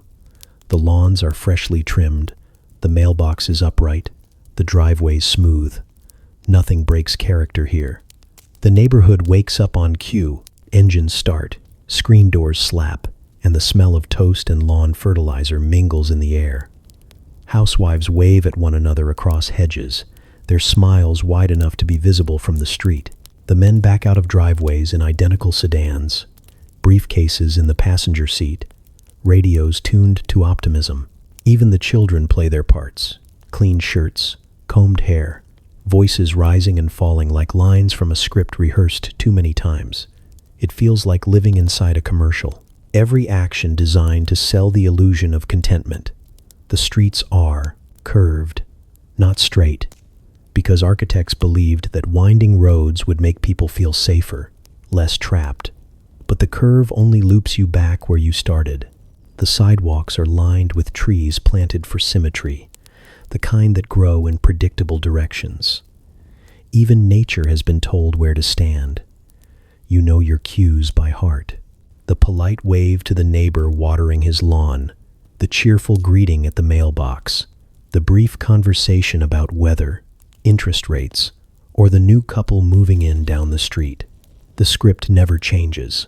Only the actors do. When someone forgets their lines, when they mention a divorce, a layoff, a child who's not doing well, the others look away, uncomfortable, as if the illusion itself might unravel if someone speaks too plainly. Every house has its rhythm. Breakfast at 8, work by 9, dinner at 6. The television glows through the evening windows, casting the same scenes across every living room. Laughter tracks sync up. Across the block, a chorus of approval echoing into the night. From outside, it looks serene, a synchronized ballet of domestic stability. But you've started to notice the small cracks that the light doesn't quite reach.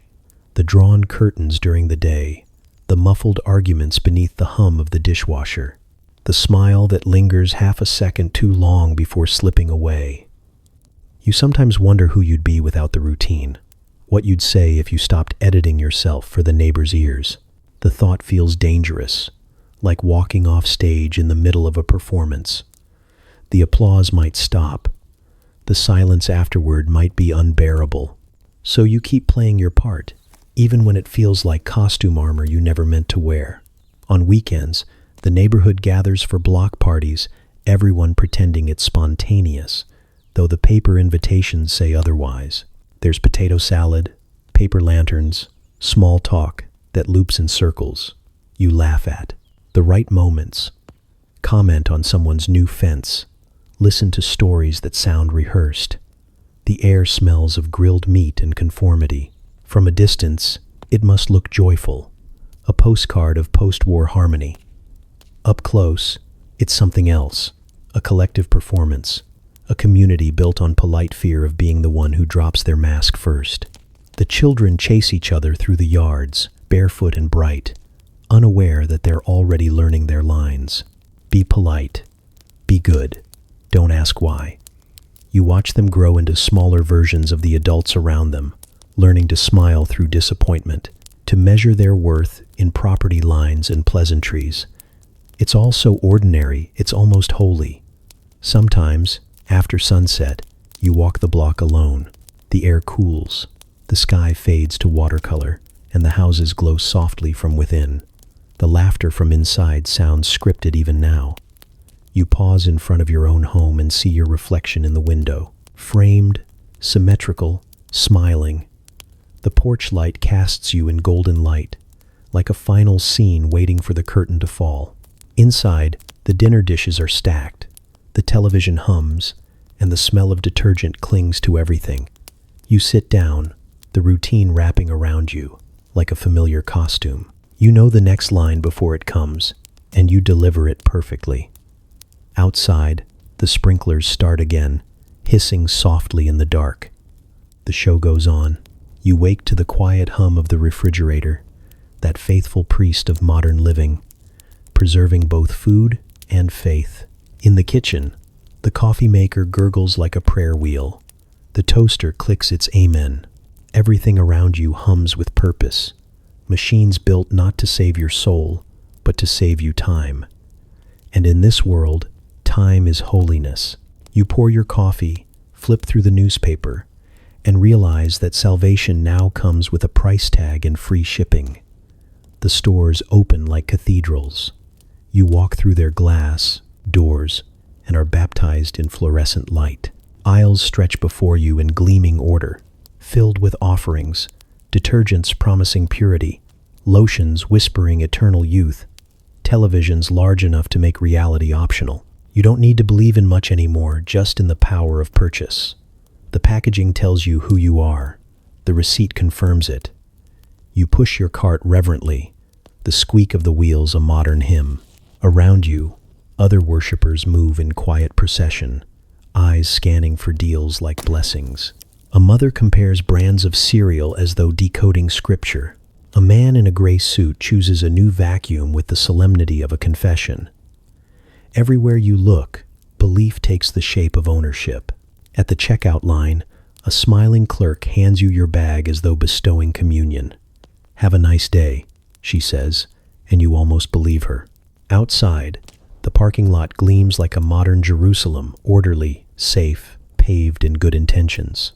You load your car and drive home, filled with a faint satisfaction, a kind of secular grace. Your home becomes your sanctuary, every room an altar to convenience. The kitchen sings with appliances that make labor invisible. The living room glows with the holy light of the television.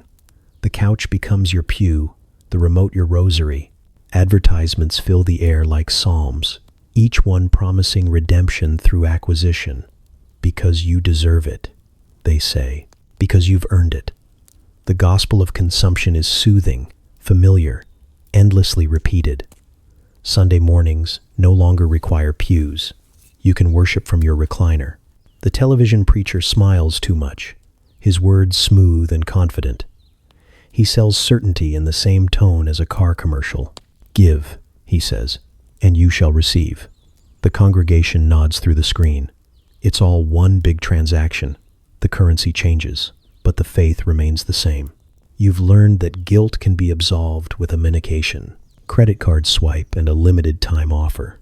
The magazines on the coffee table are your scriptures now. They tell you how to live, what to wear, what happiness looks like.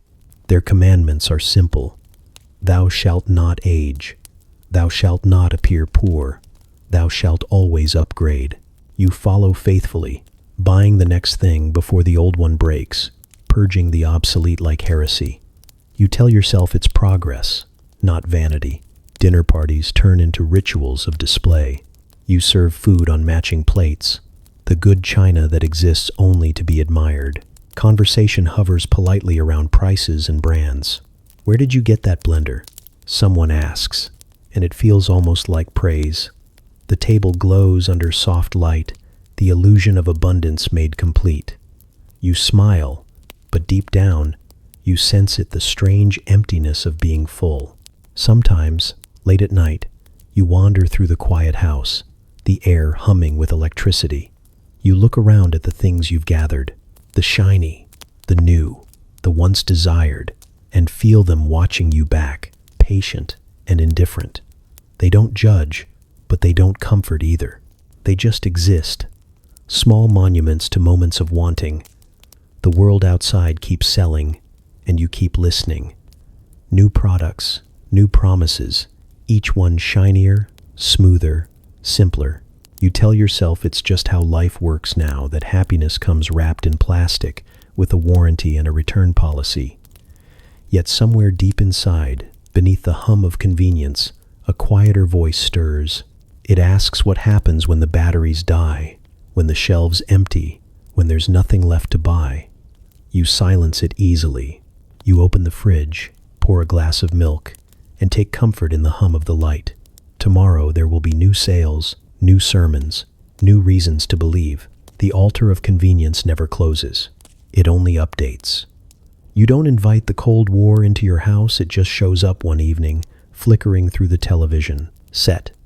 The screen glows blue and gray, and suddenly the living room becomes a front line, your armchair, a foxhole.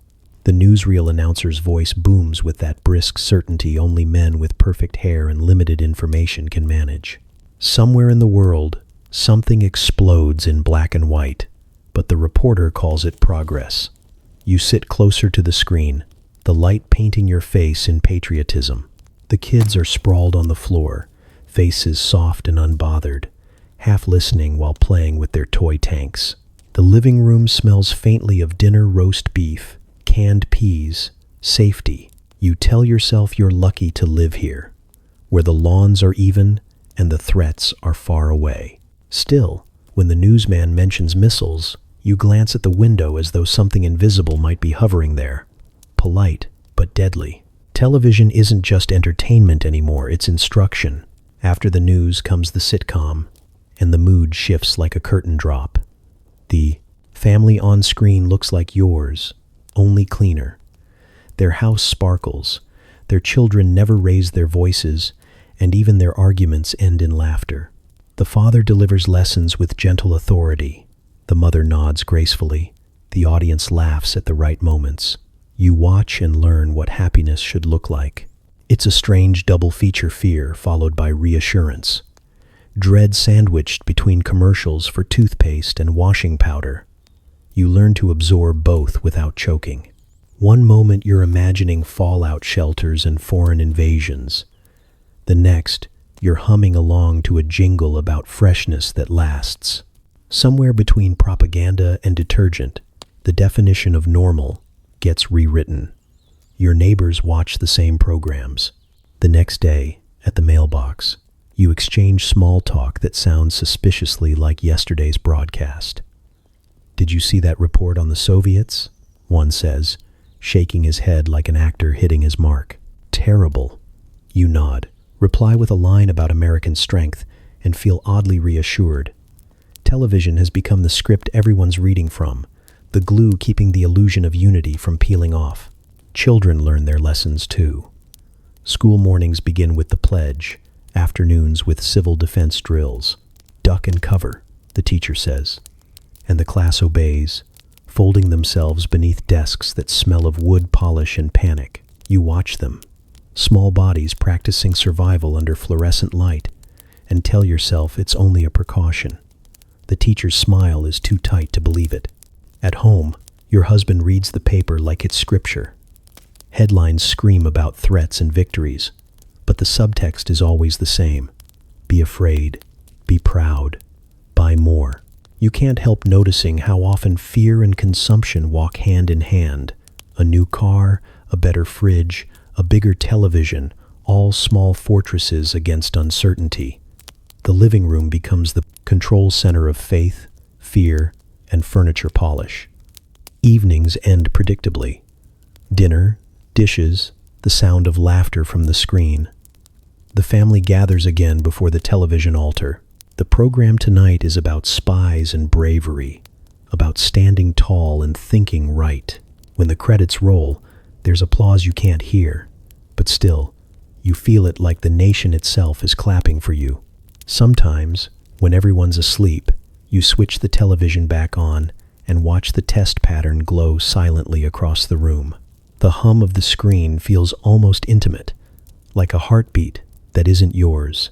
The house looks peaceful, but there's something fragile about the quiet, like the world is holding its breath. You think about the people on the other side of the ocean, the ones the news calls them. You wonder if they're sitting in their own living rooms, watching their own newsmen, being told the same story in reverse. It's a thought you push away quickly, because empathy, like doubt, feels unpatriotic. You turn off the television and let the room go dark, the reflection of your face fading from the glass. Tomorrow, the news will be the same new dangers, new heroes, the same reassurance that everything is under control. You'll sit in the same chair, hold your coffee the same way, and feel the same quiet unease pulsing under the static. The Cold War doesn't need bombs to win hearts. It just needs airtime. You don't notice her at first. That's the point. She moves quietly, efficient as breath, her presence folded into the rhythm of the house. The floors gleam, the dishes vanish, the beds make themselves, or so it seems. You tell yourself it's just routine, a little help, nothing remarkable. But her hands, those unseen engines, keep your world turning while yours stays soft. She arrives early, before the house wakes, coat buttoned, hair pinned tight. The air smells of dew and detergent. She doesn't knock loudly. She never has to. The dog barely stirs, already accustomed to her entrance, the same way you're accustomed to not thinking about it. She hangs her coat on the back hook, sets down her bag, and begins laundry, dusting, the quiet alchemy of making life look effortless. You sip your coffee while she scrubs the counters. You say good morning, maybe ask after her children if you remember their names. She smiles politely, answers briefly, then bends back to work. The conversation never lingers long. There's a rhythm between you, cordial, transactional, safely distant. She exists in the background hum of your day, like the refrigerator or the washing machine, vital, reliable, unseen. When guests come, the house shines. They compliment your taste, your neatness, the way everything feels so well kept. You smile, take the praise, say something modest like, "Oh, I just try to stay on top of things." She hears it from the hallway, her face expressionless as she folds the napkins. Later, you'll thank her quietly, slipping folded bills into an envelope, your gratitude wrapped in discretion. The magazines tell you cleanliness is next to godliness. They never mention who polishes the altar. In the glossy photographs of suburban perfection, There are no tired hands, no sweat, no aching knees, only women in pearls smiling beside spotless sinks. The real women, the ones scrubbing those sinks, live elsewhere, in smaller houses, crowded apartments, taking buses before dawn to make sure other people's mornings begin smoothly. In the kitchen, she hums softly while washing dishes, a song from somewhere far away, older than this house, older than you. Her voice fills the space briefly, then fades under the hum of the radio. You hear it, but don't really listen. The song isn't for you. It's for endurance, a rhythm that keeps her from disappearing entirely. Sometimes, you catch a glimpse of her in the mirror as she dusts, her reflection passing behind yours. Two women, both tired, both pretending not to notice the distance between them. You wonder, fleetingly, what her life is like after she leaves, what her home smells like, what her evenings sound like. But the thought drifts away before it settles. The dryer buzzes. Dinner needs to be started. You move on. Her work is invisible until it stops. A missed morning, an unmade bed, a film of dust catching the sunlight. Only then do you realize how much depended on her silence. You feel a flicker of discomfort, like guilt dressed as inconvenience. You tell yourself she's lucky to have the job, and you're not wrong, but luck is a fragile word when it sits on only one side of the equation. She never complains, never asks for more than her pay, though you suspect she deserves it. On holidays, you give her a small gift, wrapped carefully, chosen quickly. She thanks you, eyes lowered, her gratitude measured. You both pretend it's enough. At night, after she's gone, you walk through the rooms she's cleaned. The air smells faintly of polish and lemon. Everything is still. You touch the smooth edge of the table, the crisp line of a folded towel, the quiet perfection left in her wake. It feels like evidence proof of her existence, erased as soon as it's made. You don't say her name when you talk about your home, your comfort, your peace, but it's written everywhere, in the corners, in the gleam, in the invisible labor that holds your world together. She'll return tomorrow, before the light fully breaks, to make it all look effortless again. You tell yourself it isn't competition, it's community, a healthy kind of motivation, the neighborly push to do better, look better, be better. The Joneses next door get a new Buick, shiny and impossible to ignore, and suddenly your old sedan feels smaller, quieter, almost embarrassed to exist. It still runs fine, but that isn't the point. The point is, the Joneses have chrome that catches, sunlight like a spotlight, and now every time you back out of the driveway, you can feel it glinting in judgment. It starts subtly. A new mailbox, a fresh coat of paint on the shutters. You tell yourself it's just maintenance, but deep down, you know it's an arms race fought in siding and shrubbery. Their roses bloom brighter. Their grass looks greener, literally. You see them out there in the evenings, pruning, trimming, arranging. It's not gardening, it's performance art. You start staying up late, flipping through catalogs, measuring the distance between admiration and inadequacy in inches and monthly payments. The salesman at the car lot greets you like an old friend. He knows the look, the mix of pride and insecurity that built the suburbs in the first place. You don't want to fall behind, he says, smiling like a man who understands human weakness intimately. You test drive the new model, inhaling the scent of fresh upholstery and validation. The steering wheel feels like control, smooth and convincing. By the time you sign the papers, it's not just a car, it's redemption on 4 wheels. The next morning, you pull into the driveway with your new purchase, the sun bouncing off its polished surface like applause. The Joneses notice immediately, because of course they do.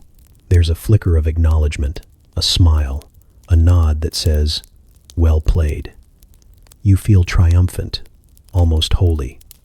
Then you see them a week later with a bigger one. New model, new trim, same color, just slightly shinier. The smile they give you now is kind, almost sympathetic. It never ends there. Lawn furniture, television sets, barbecue grills, the inventory of modern virtue. The catalogs become Bibles, each page a verse about how to prove your worth. You work harder, spend more, and somehow, satisfaction keeps moving just out of reach, like a mirage shimmering at the end of a freshly paved cul-de-sac. At dinner, you talk about it without talking about it.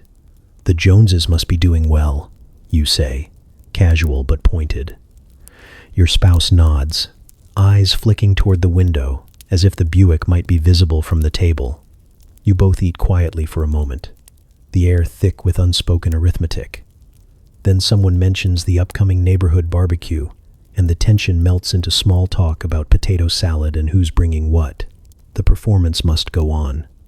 The barbecue is the battlefield disguised as leisure. Men gather around the grill, swapping stories about promotions and power tools, laughter loud enough to sound confident. The women exchange recipes and compliments that sparkle with careful envy.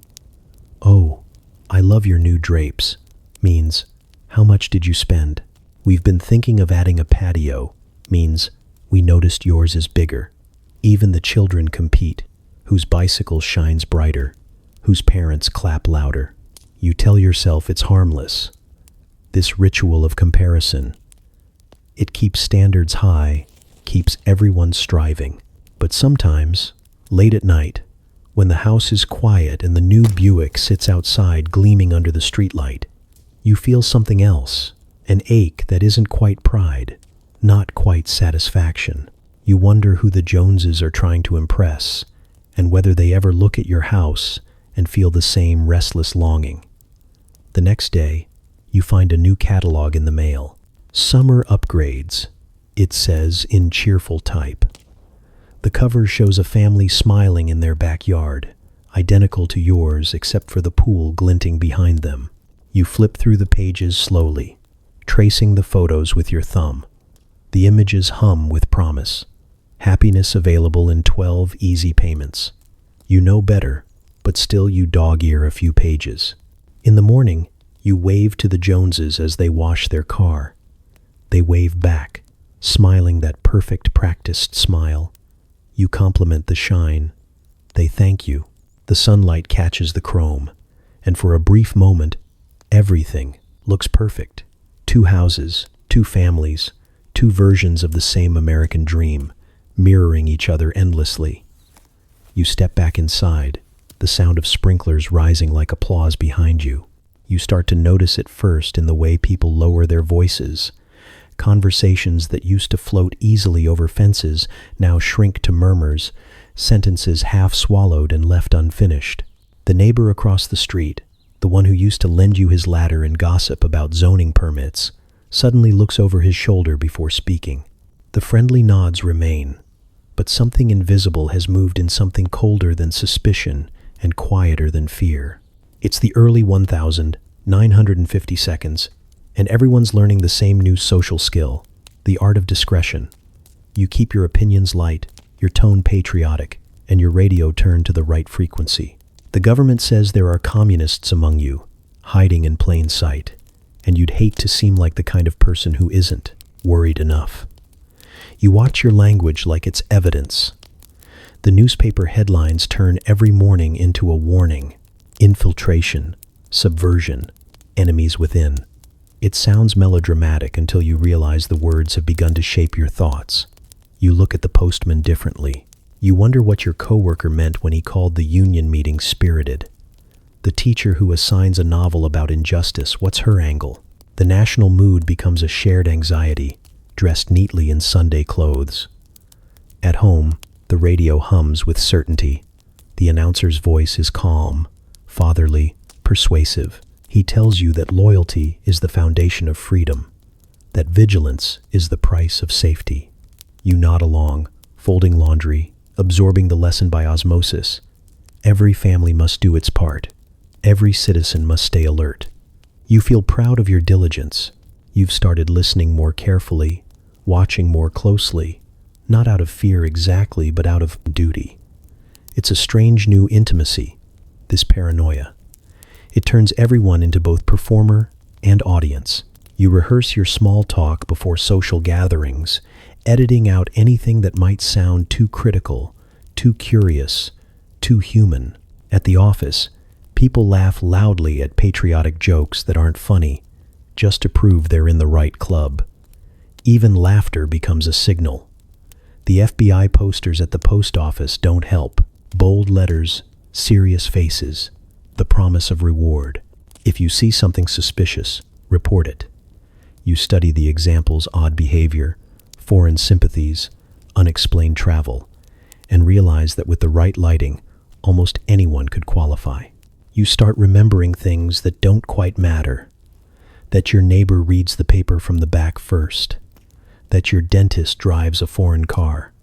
That your cousin once mentioned Paris with too much enthusiasm. Rumors move faster than truth. Someone at the grocery store whispers that a local librarian was questioned for ordering Russian literature. Someone else says a man from the phone company came by to check the lines and stayed too long. You laugh it off in public, but later, as you stand in your living room, you glance at the telephone like it's an accomplice.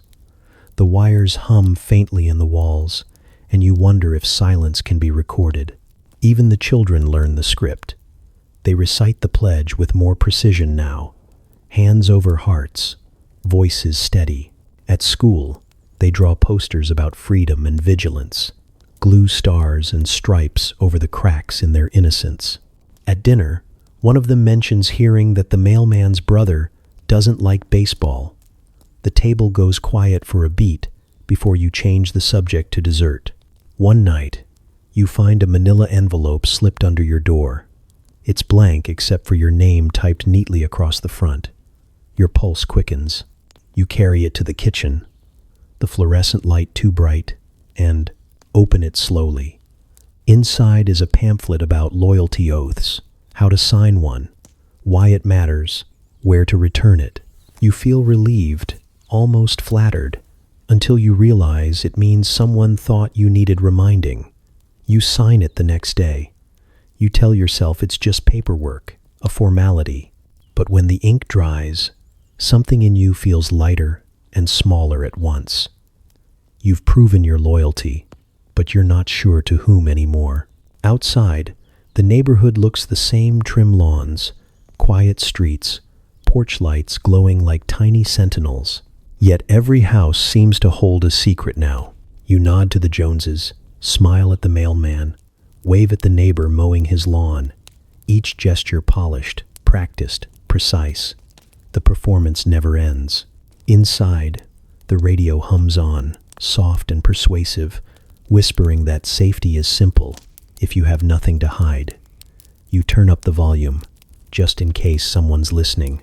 It starts with a sound, a wild, ungoverned thing that sneaks in through the radio late at night. The DJ whispers your name like a secret. The record spins, and then it hits you. Rhythm that doesn't ask for permission. The beat is alive, reckless, and utterly uninterested in what your parents think. It's louder than manners, faster than caution, and for the first time, something inside you matches its pulse. The next morning, the house feels smaller. Your father reads the newspaper like it's scripture, muttering about headlines and communists, while your mother hums along to a commercial jingle about soap. You stir your cereal and think about the song still looping in your head, the one with the electric guitar that made you feel briefly infinite. You hum it under your breath, and your mother tells you to keep it down. That noise, she says, isn't music. You smile because that's exactly the point. At school, the whispers spread faster than math homework. Someone's brother saw Elvis on TV, shaking like he was possessed. Another kid swears he's growing his hair out like James Dean. The teachers roll their eyes, call it a phase, but you can feel something shifting beneath the tiled floors and locker doors. The world is cracking, and the sound of it is glorious.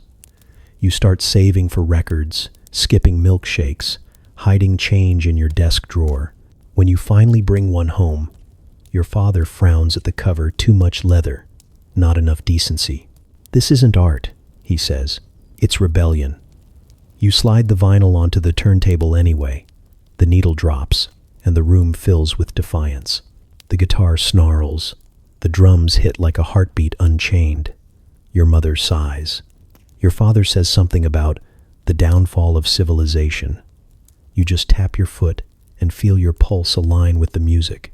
The living room becomes a battleground of sound. The television preaches respectability, while the record player preaches release. The clash is almost poetic. Bing Crosby crooning from one side of the house, Little Richard howling from the other. You can see the disbelief in your parents' faces, the confusion in their quiet. They built this perfect world, neat lawns, polite dinners, matching Buicks, and now their children are dancing through it barefoot, breaking the rhythm they thought was permanent. The local paper prints editorials about youth in crisis. Preachers warn that the devil hides in rhythm. Principals ban jukeboxes. But it's too late, the infection has spread. Every teenage heart in town beats to the same forbidden tempo. You gather in basements, in diners, in borrowed cars with fogged-up windows, the music spilling out like laughter. It feels dangerous in the safest way possible. A rebellion built not on politics or war, but on noise, movement, freedom. One night, your father catches you sneaking out for a dance. His voice is calm but tight, the kind that carries disappointment more than anger. He asks why you can't be content, why you can't just stay home like decent kids do. You want to explain it that this isn't about rebellion for rebellion's sake, but about breathing in a world that feels too choreographed. Instead, you just say you'll be back by midnight, which is both a lie and a promise. At the dance hall, the floor shakes. Sweat and perfume and static fill the air. The band plays fast, too fast, like they're running from something. You move without thinking, laughing as your friends spin beside you, all of you caught in a moment that feels like escape. For the first time, you aren't trying to fit into anything. You're just existing, loudly. When you come home, the house is dark, the television off, the clock ticking like judgment. Your parents are asleep, or pretending to be. You stand in the doorway for a moment, shoes in hand, still buzzing from the music. The silence feels heavy, but it doesn't bother you anymore. You've heard something that can't be unheard. Tomorrow, there will be arguments about decency, about discipline, about the future. But tonight, you lie in bed with the melody still echoing through you, wild and certain. The beat doesn't fade, it waits, patient and electric, ready to rise again as soon as someone dares to play it louder. You start noticing them first at the grocery store. Women who move differently, slower, as if carrying invisible luggage no one else can see. Their hair isn't set quite right, their lipstick faded, their posture a shade less performative. They still smile, but not with their eyes, and you realize they're practicing a kind of quiet rebellion, one small, controlled exhale at a time. They still push carts, clip coupons, pack lunches, but something has shifted behind their gaze. They've started to see the edges of the box they were told was home. They were raised to be pleasant, accommodating, fragrant. They learned early that a woman's worth could be measured in tone and timing, the perfect laugh at the right moment, the gentle nod that keeps peace at dinner. But now, in the fluorescent aisles between canned peaches and detergent, that mask is slipping. Their smiles no longer reach for approval. They hover somewhere between fatigue and realization. You recognize it because you felt it too, the slow ache of pretending. The magazines still tell them what happiness looks like. Clean counters, calm children, adoring husbands. But the women in the pictures don't look like anyone you know.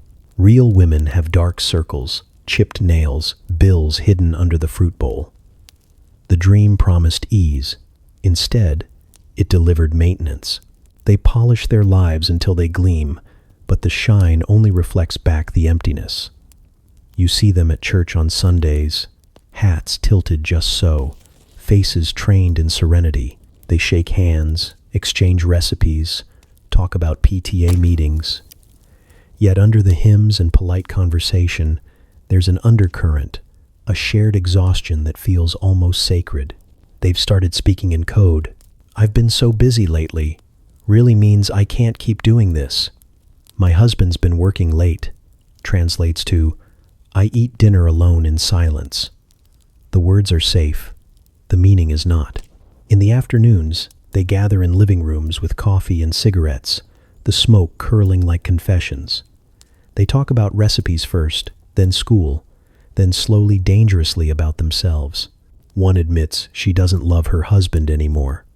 Another says she wishes she'd gone to college. A third laughs and says she sometimes fantasizes about driving west and never stopping. The laughter that follows isn't happy. It's a release valve. The truth, once spoken aloud, feels both freeing and impossible. You watch them begin to change in small, invisible ways. A new book hidden inside a cookbook. A moment of silence before dinner where prayer used to be. They stop apologizing so quickly, stop smoothing over every ripple in conversation. It's not defiance exactly. Not yet, it's awareness. They've learned that obedience is not the same as peace. Some of them find new versions of themselves. They take classes at the community center, start small businesses, write in journals late at night. Their husbands call it hobbies, but it's something deeper. It's the sound of their own thoughts taking shape, finally unfiltered. Others stay exactly where they are, moving through the same routines with quiet precision, their rebellion contained behind polite eyes. But even they have changed. Once you see the bars, you can't unsee them.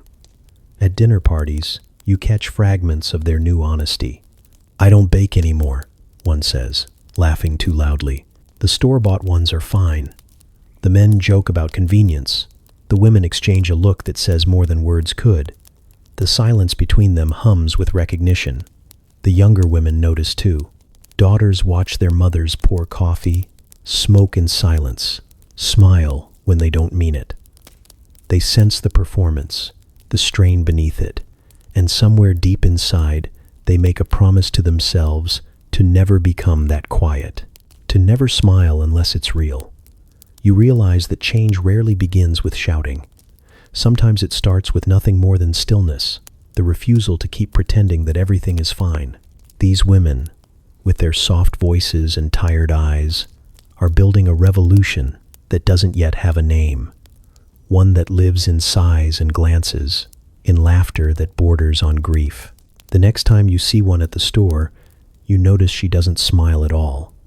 She just nods, steady and unashamed, her cart half empty, her lipstick smudged, and for a moment, you feel it, the quiet power of someone who has stopped performing. It isn't joy exactly, but it's real. And in a world built on make-believe, that's the most dangerous thing of all. You wake up before the alarm, eyes already open to the pale ceiling, and for a moment, you can't remember what day it is. Then you hear the sound of your wife moving in the kitchen, the smell of toast, the quiet murmur of the morning news. It's Tuesday. It's always Tuesday. You shave, put on the gray suit, the gray tie, the gray face that matches the walls of your office. You look sharp, competent, reliable. The holy trinity of corporate survival. The train is full of men like you, briefcases resting like burdens between their polished shoes. They read newspapers without seeing them, eyes moving over headlines about foreign threats and economic growth, their thoughts orbiting expense reports and deadlines. No one speaks. The silence feels rehearsed.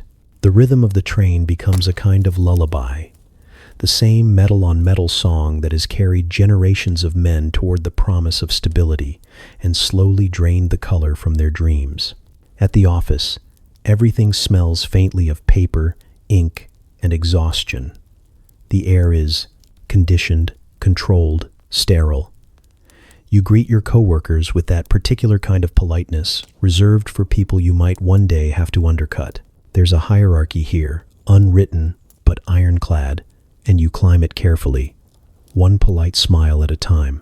The boss laughs too loudly at his own jokes, his framed diploma catching the light like divine proof of superiority.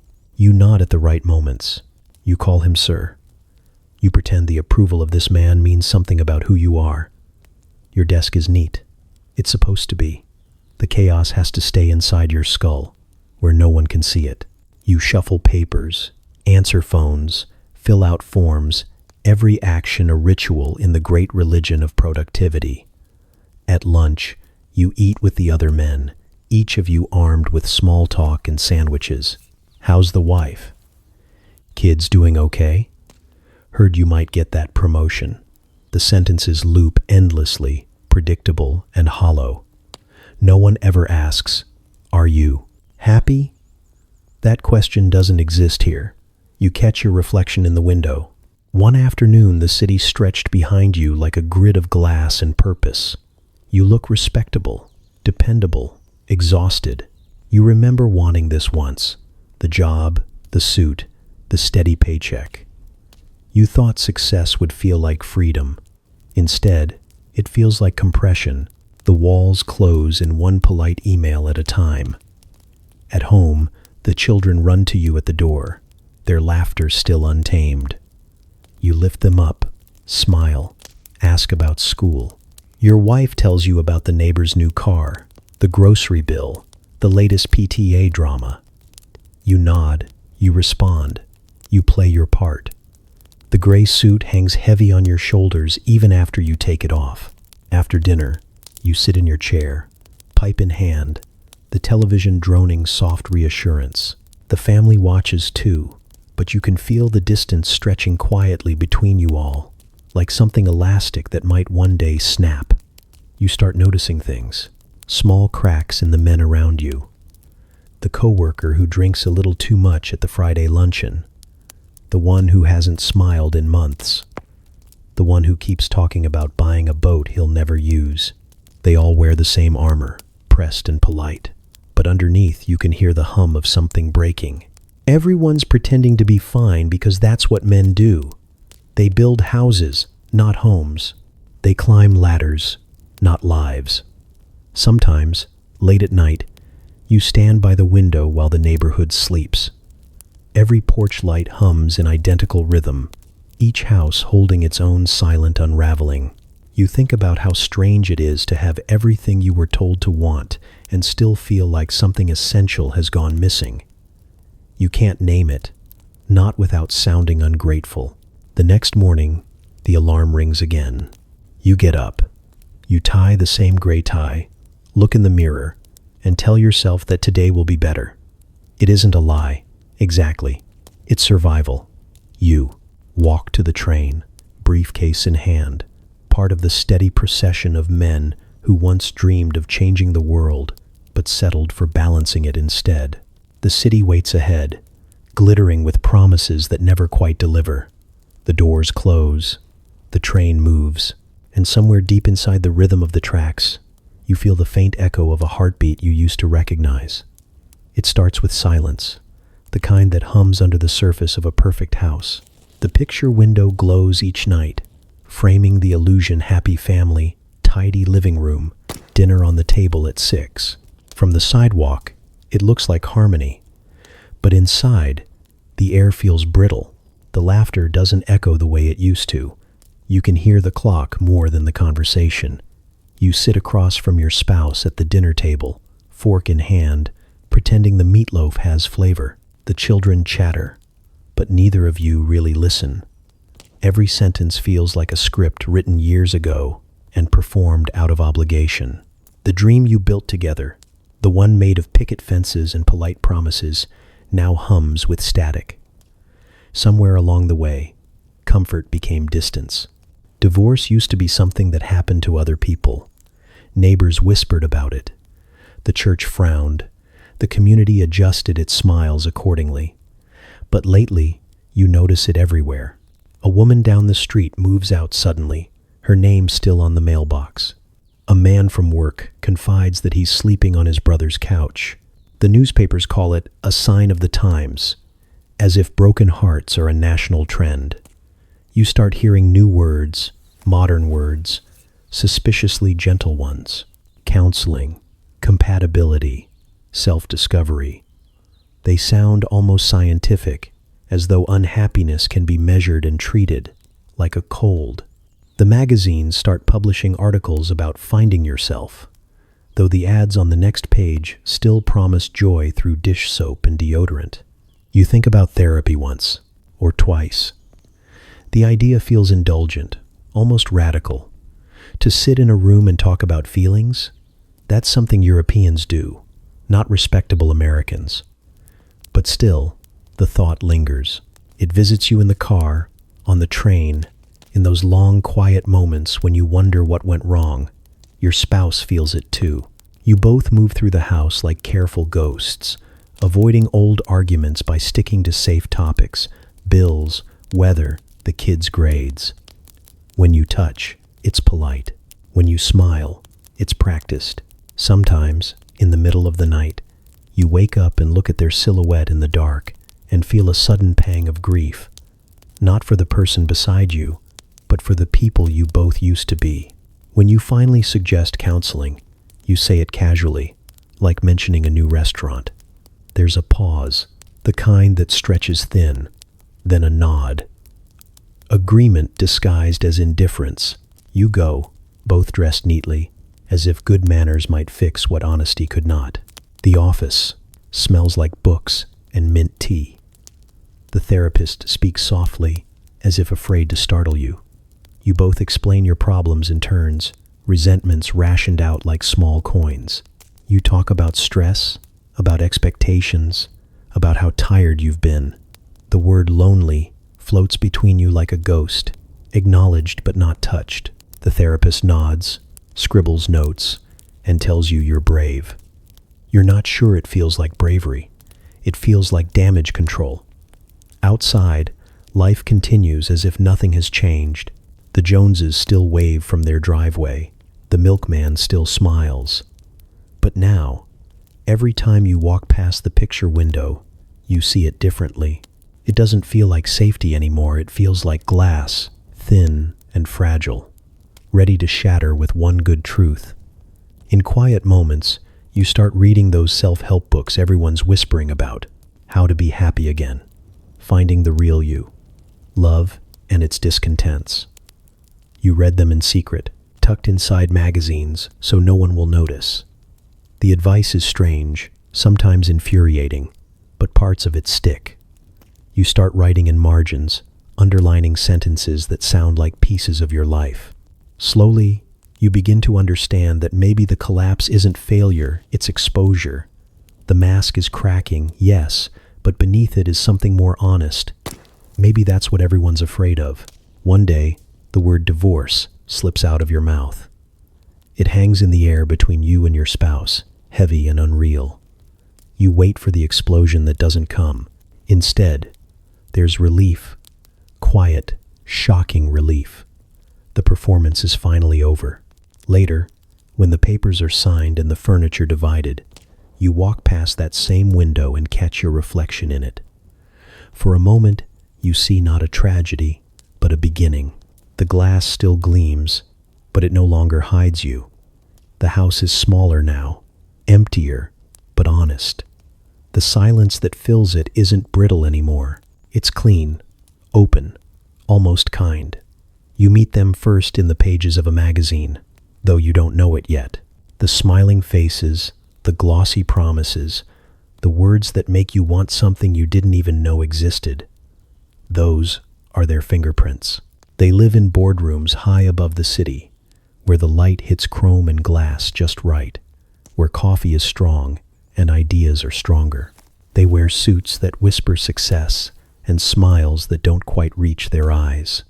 You don't see their names, but you see their work everywhere, humming beneath the surface of your daily life. They aren't selling products, not really. They're selling stories, better versions of yourself, airbrushed and idealized. A cigarette isn't a stick of tobacco. It's independence, rebellion, sex appeal in a slim paper tube. A car isn't transportation. It's proof you're winning at life. Soap isn't soap, it's redemption in a bar. The ad men know this better than anyone. They don't create dreams. They refine them, bottle them, and make you believe you thought of them first. They call it psychology, though it feels closer to sorcery. They've read Freud, dissected desire, learned how to make longing feel patriotic. They know what keeps you up at night, what you wish you could say, what you think you're hiding. They study the curve of your doubt and sell you something that fits it perfectly. And the best part? You thank them for it. In smoky conference rooms, they brainstorm slogans like commandments, because you're worth it. It's the real thing. You deserve a break today. Each phrase is a mirror, tilted just right to reflect what you already want to believe. They test everything: colors, fonts, even the direction of a model's gaze. A single raised eyebrow can move millions of units. Somewhere between the ashtrays and the whiskey, they decide what happiness should look like for the next fiscal quarter. You imagine them after hours, the ad men, loosening their ties, laughing too loudly, convincing themselves it's art. They talk about market share and manipulation with the same tone priests use for scripture. They're not villains, not exactly just men who discovered that desire is the most renewable resource on earth. One of them lights a cigarette, exhales, and says, "We don't sell to people, we sell people to themselves." The others nod, clinking glasses to the gospel of consumption. Out in the suburbs, you're the congregation. The television hums like an altar, delivering commandments between sitcoms. Housewives learn that love comes in aerosol cans. Men discover confidence in cologne. Children beg for cereal shaped like cartoon characters. Every ad is a sermon in shorthand. You are incomplete, but we can fix that. The message seeps in slowly, invisibly, until you can't tell the difference between wanting and needing. You find yourself comparing brands like philosophies. Which coffee best represents your values? Which car reflects your soul? You buy things not because they're useful, but because they make you feel seen. Somewhere, an ad man smiles. His campaign worked. You've mistaken a product for purpose. Even the language starts to change. Words like fresh, new, improved become sacred mantras. Your desires are rebranded, repackaged, and resold to you at a markup. And yet, you keep buying, because the thrill of wanting is sweeter than the satisfaction of having. The ad men know that too. They don't chase permanence, they chase repetition. They make sure the high wears off just in time for the next pitch. On the billboards downtown, a woman smiles beside a new refrigerator. Perfect hair, frozen in mid-laughter. You don't know her name, but she looks trustworthy, like someone whose life smells faintly of lemon polish and success. The ad men chose her carefully, friendly, aspirational, just out of reach. You see her every day on your commute, and without meaning to, you start to wonder if maybe your kitchen could use an upgrade. The brilliance of their work is how invisible it feels. You think you're immune until you're not. One day you realize your dreams have been outsourced, your happiness pre-approved and mass-produced. But it's hard to stay angry. Their voices are too smooth, their promises too familiar. You turn off the television, but the jingles linger. You look around your living room, every object, a souvenir from a campaign that once whispered to you. The refrigerator, the car keys, even the razor on the bathroom counter. You bought all of it trying to feel something permanent.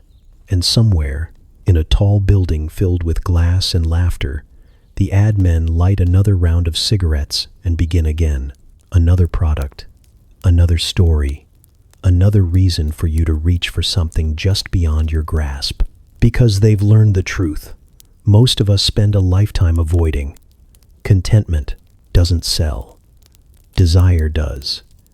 It begins with smoke you pretend not to see. Just a thin gray ribbon at first, curling lazily into the summer air, too far away to feel dangerous.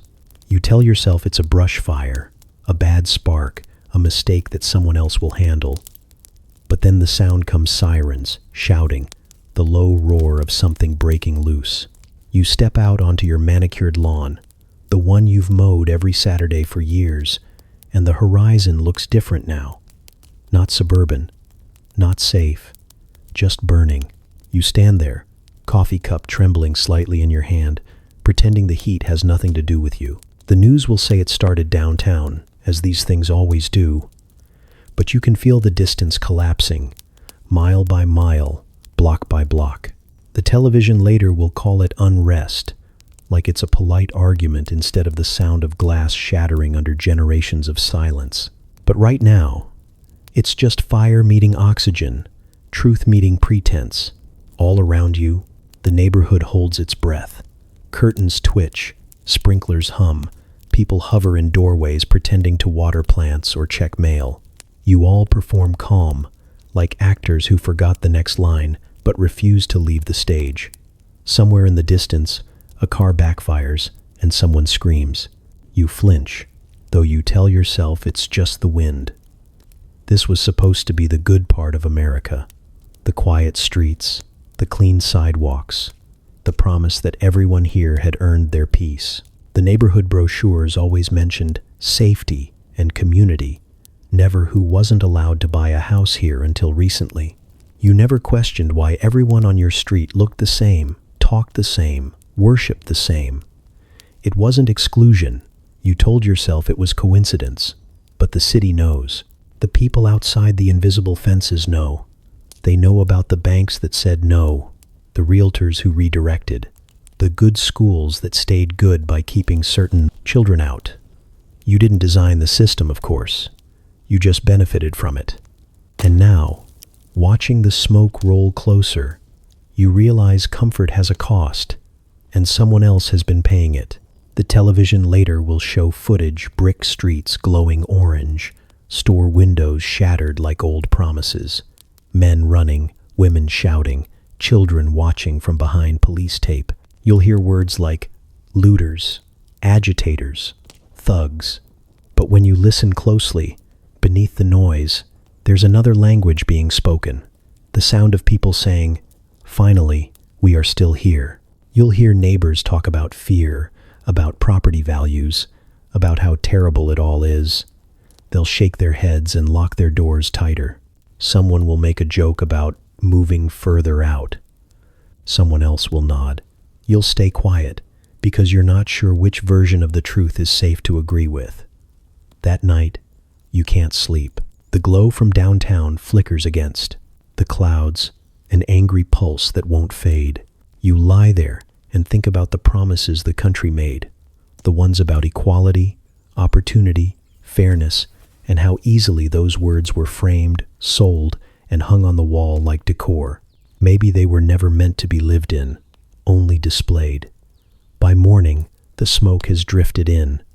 It clings to the lawns and the laundry lines, the faint smell of ash mixing with cut grass and coffee.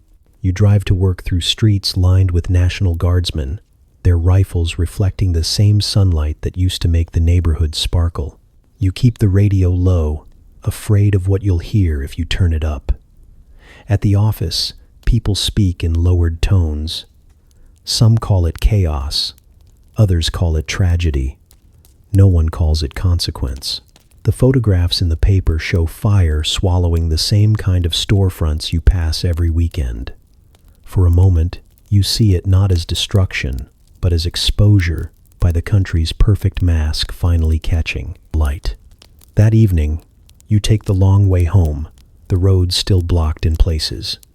You pass a mural half burned, still visible beneath the soot.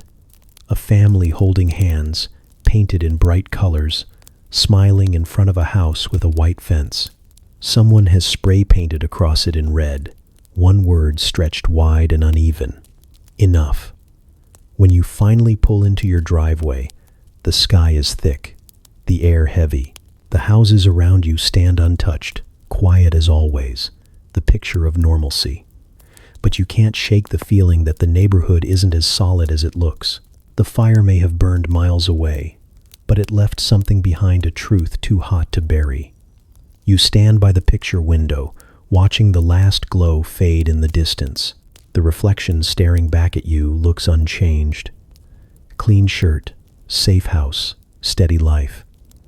Yet somewhere deep inside, something feels scorched. You tell yourself it's just the smoke, but you know better. You stand at the edge of the playground, watching the children run, their laughter rising and falling like the tide. It's a sound that should be comforting, shouldn't it? It's supposed to be the soundtrack of innocence, right? Yet, something about it unsettles you, and you can't pinpoint exactly why. Maybe it's because they don't know what you know. They haven't lived through the small, quiet betrayals that stack up like forgotten promises. They don't yet understand that the world doesn't always give you what you deserve, and they're blissfully unaware that it's not all sunshine and snow cones, no matter how much it might look like it. One of the children, a little boy with mismatched socks, turns to you with a smile, his face flushed from running. He waves, and for a moment, you feel like you should wave back, play the role of the friendly adult. But something stops you. He's too young, too pure, to ever see things the way you do. You smile politely instead, feeling the awkwardness settle into your bones, like it always does around these moments of unspoken knowledge. You turn away, forcing your gaze towards the street, the homes, with their freshly cut lawns and picture-perfect fences. Everything is just how it's supposed to be, isn't it? Clean, orderly, safe. But beneath the surface, you can still feel the weight of it, all the things you've buried in the corners of your mind, the memories that you've tried so desperately to outrun. You wish you could forget, wish you could look back without the sharp sting, but you know better. The truth is, the past never really stays behind.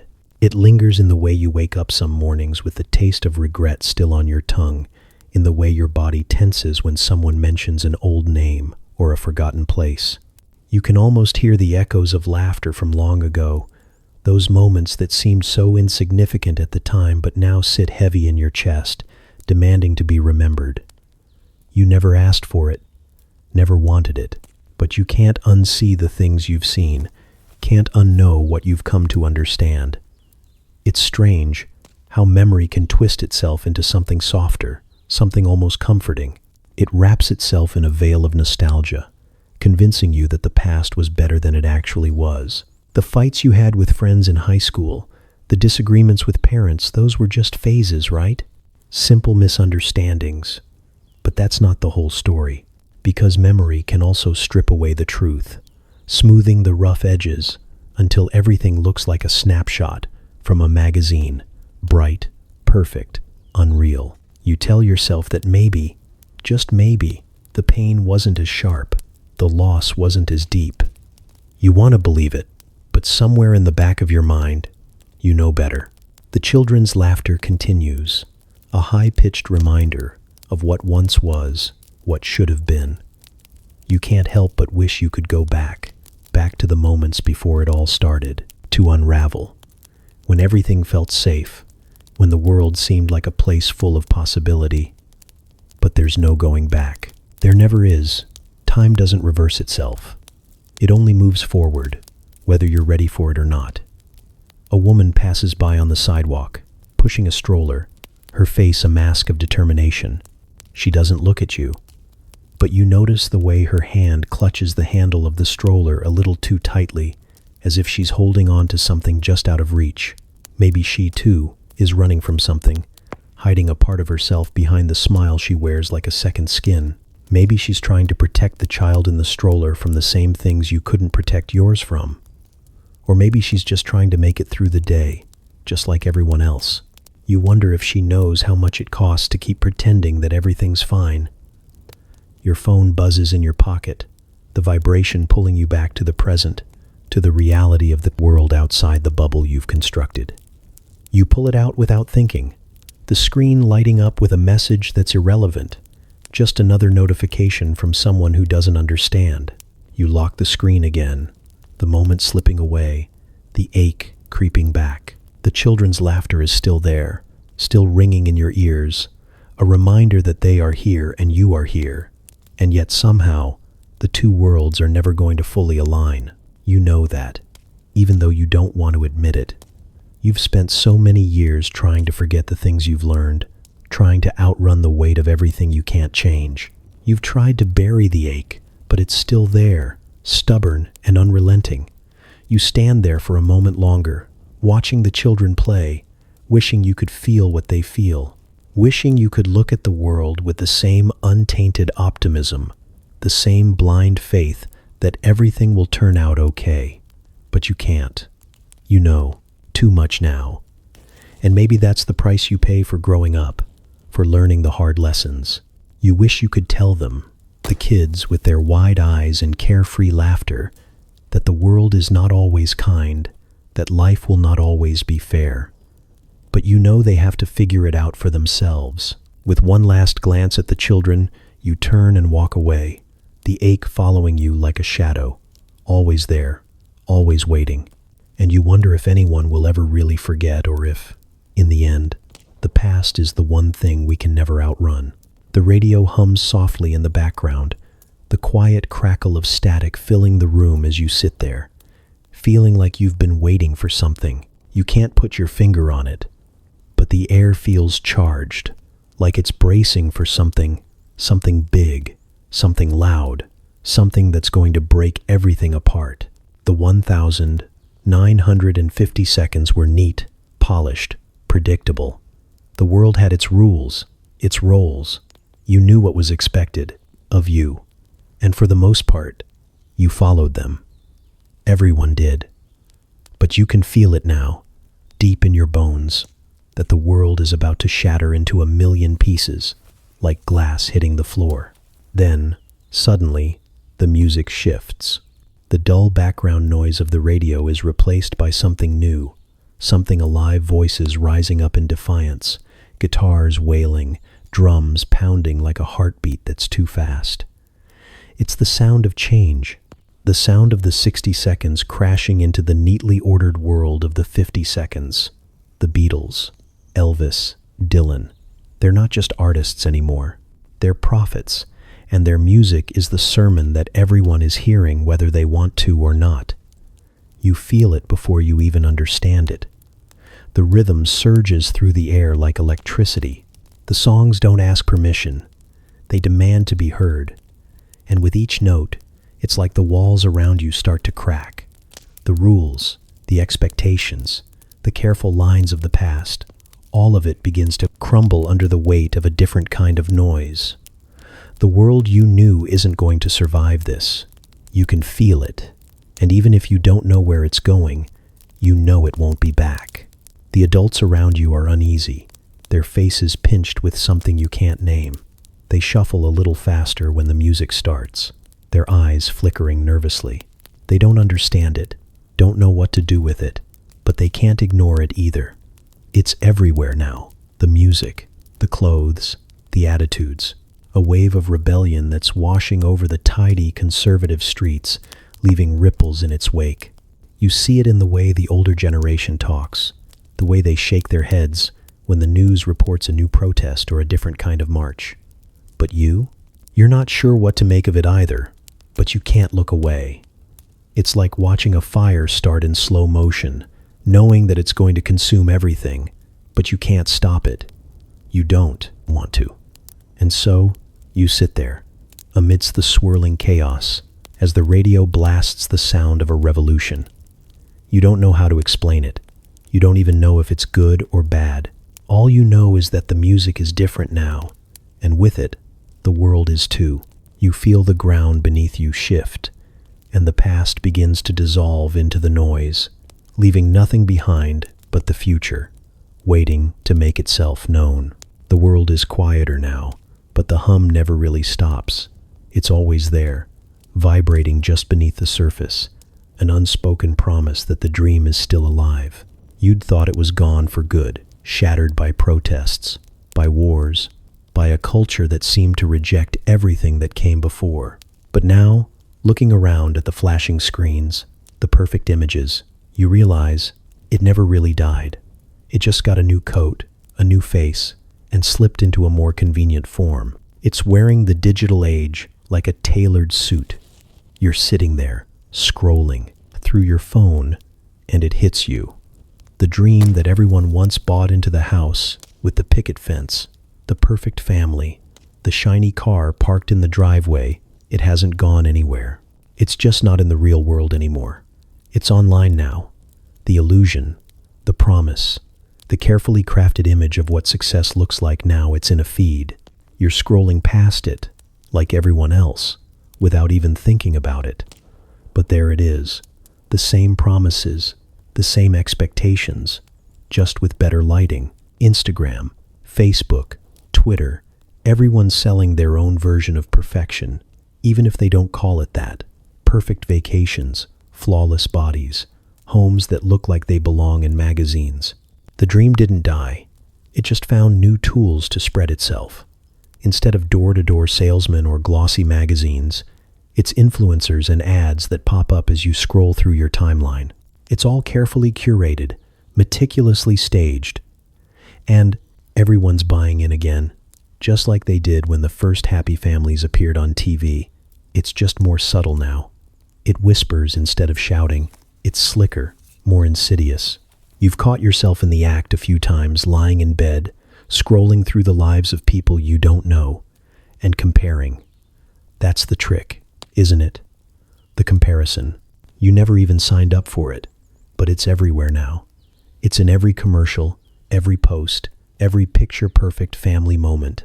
You're told that you can have it all if you work hard enough, look good enough, show up enough, and suddenly, you're not sure if you're living the life you were supposed to live or the one someone else decided for you.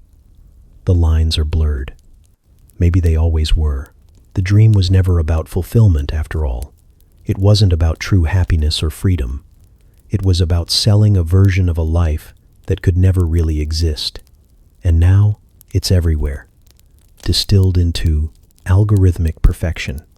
It's all the same formula, just with a modern twist. The picket fence might be replaced by a picture-perfect pool or a minimalist kitchen, but the promise is the same. Happiness is just one more purchase away. You wonder how many people still believe in it.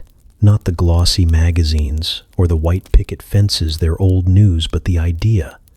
The idea that happiness can be achieved with enough stuff, enough followers, enough curated moments.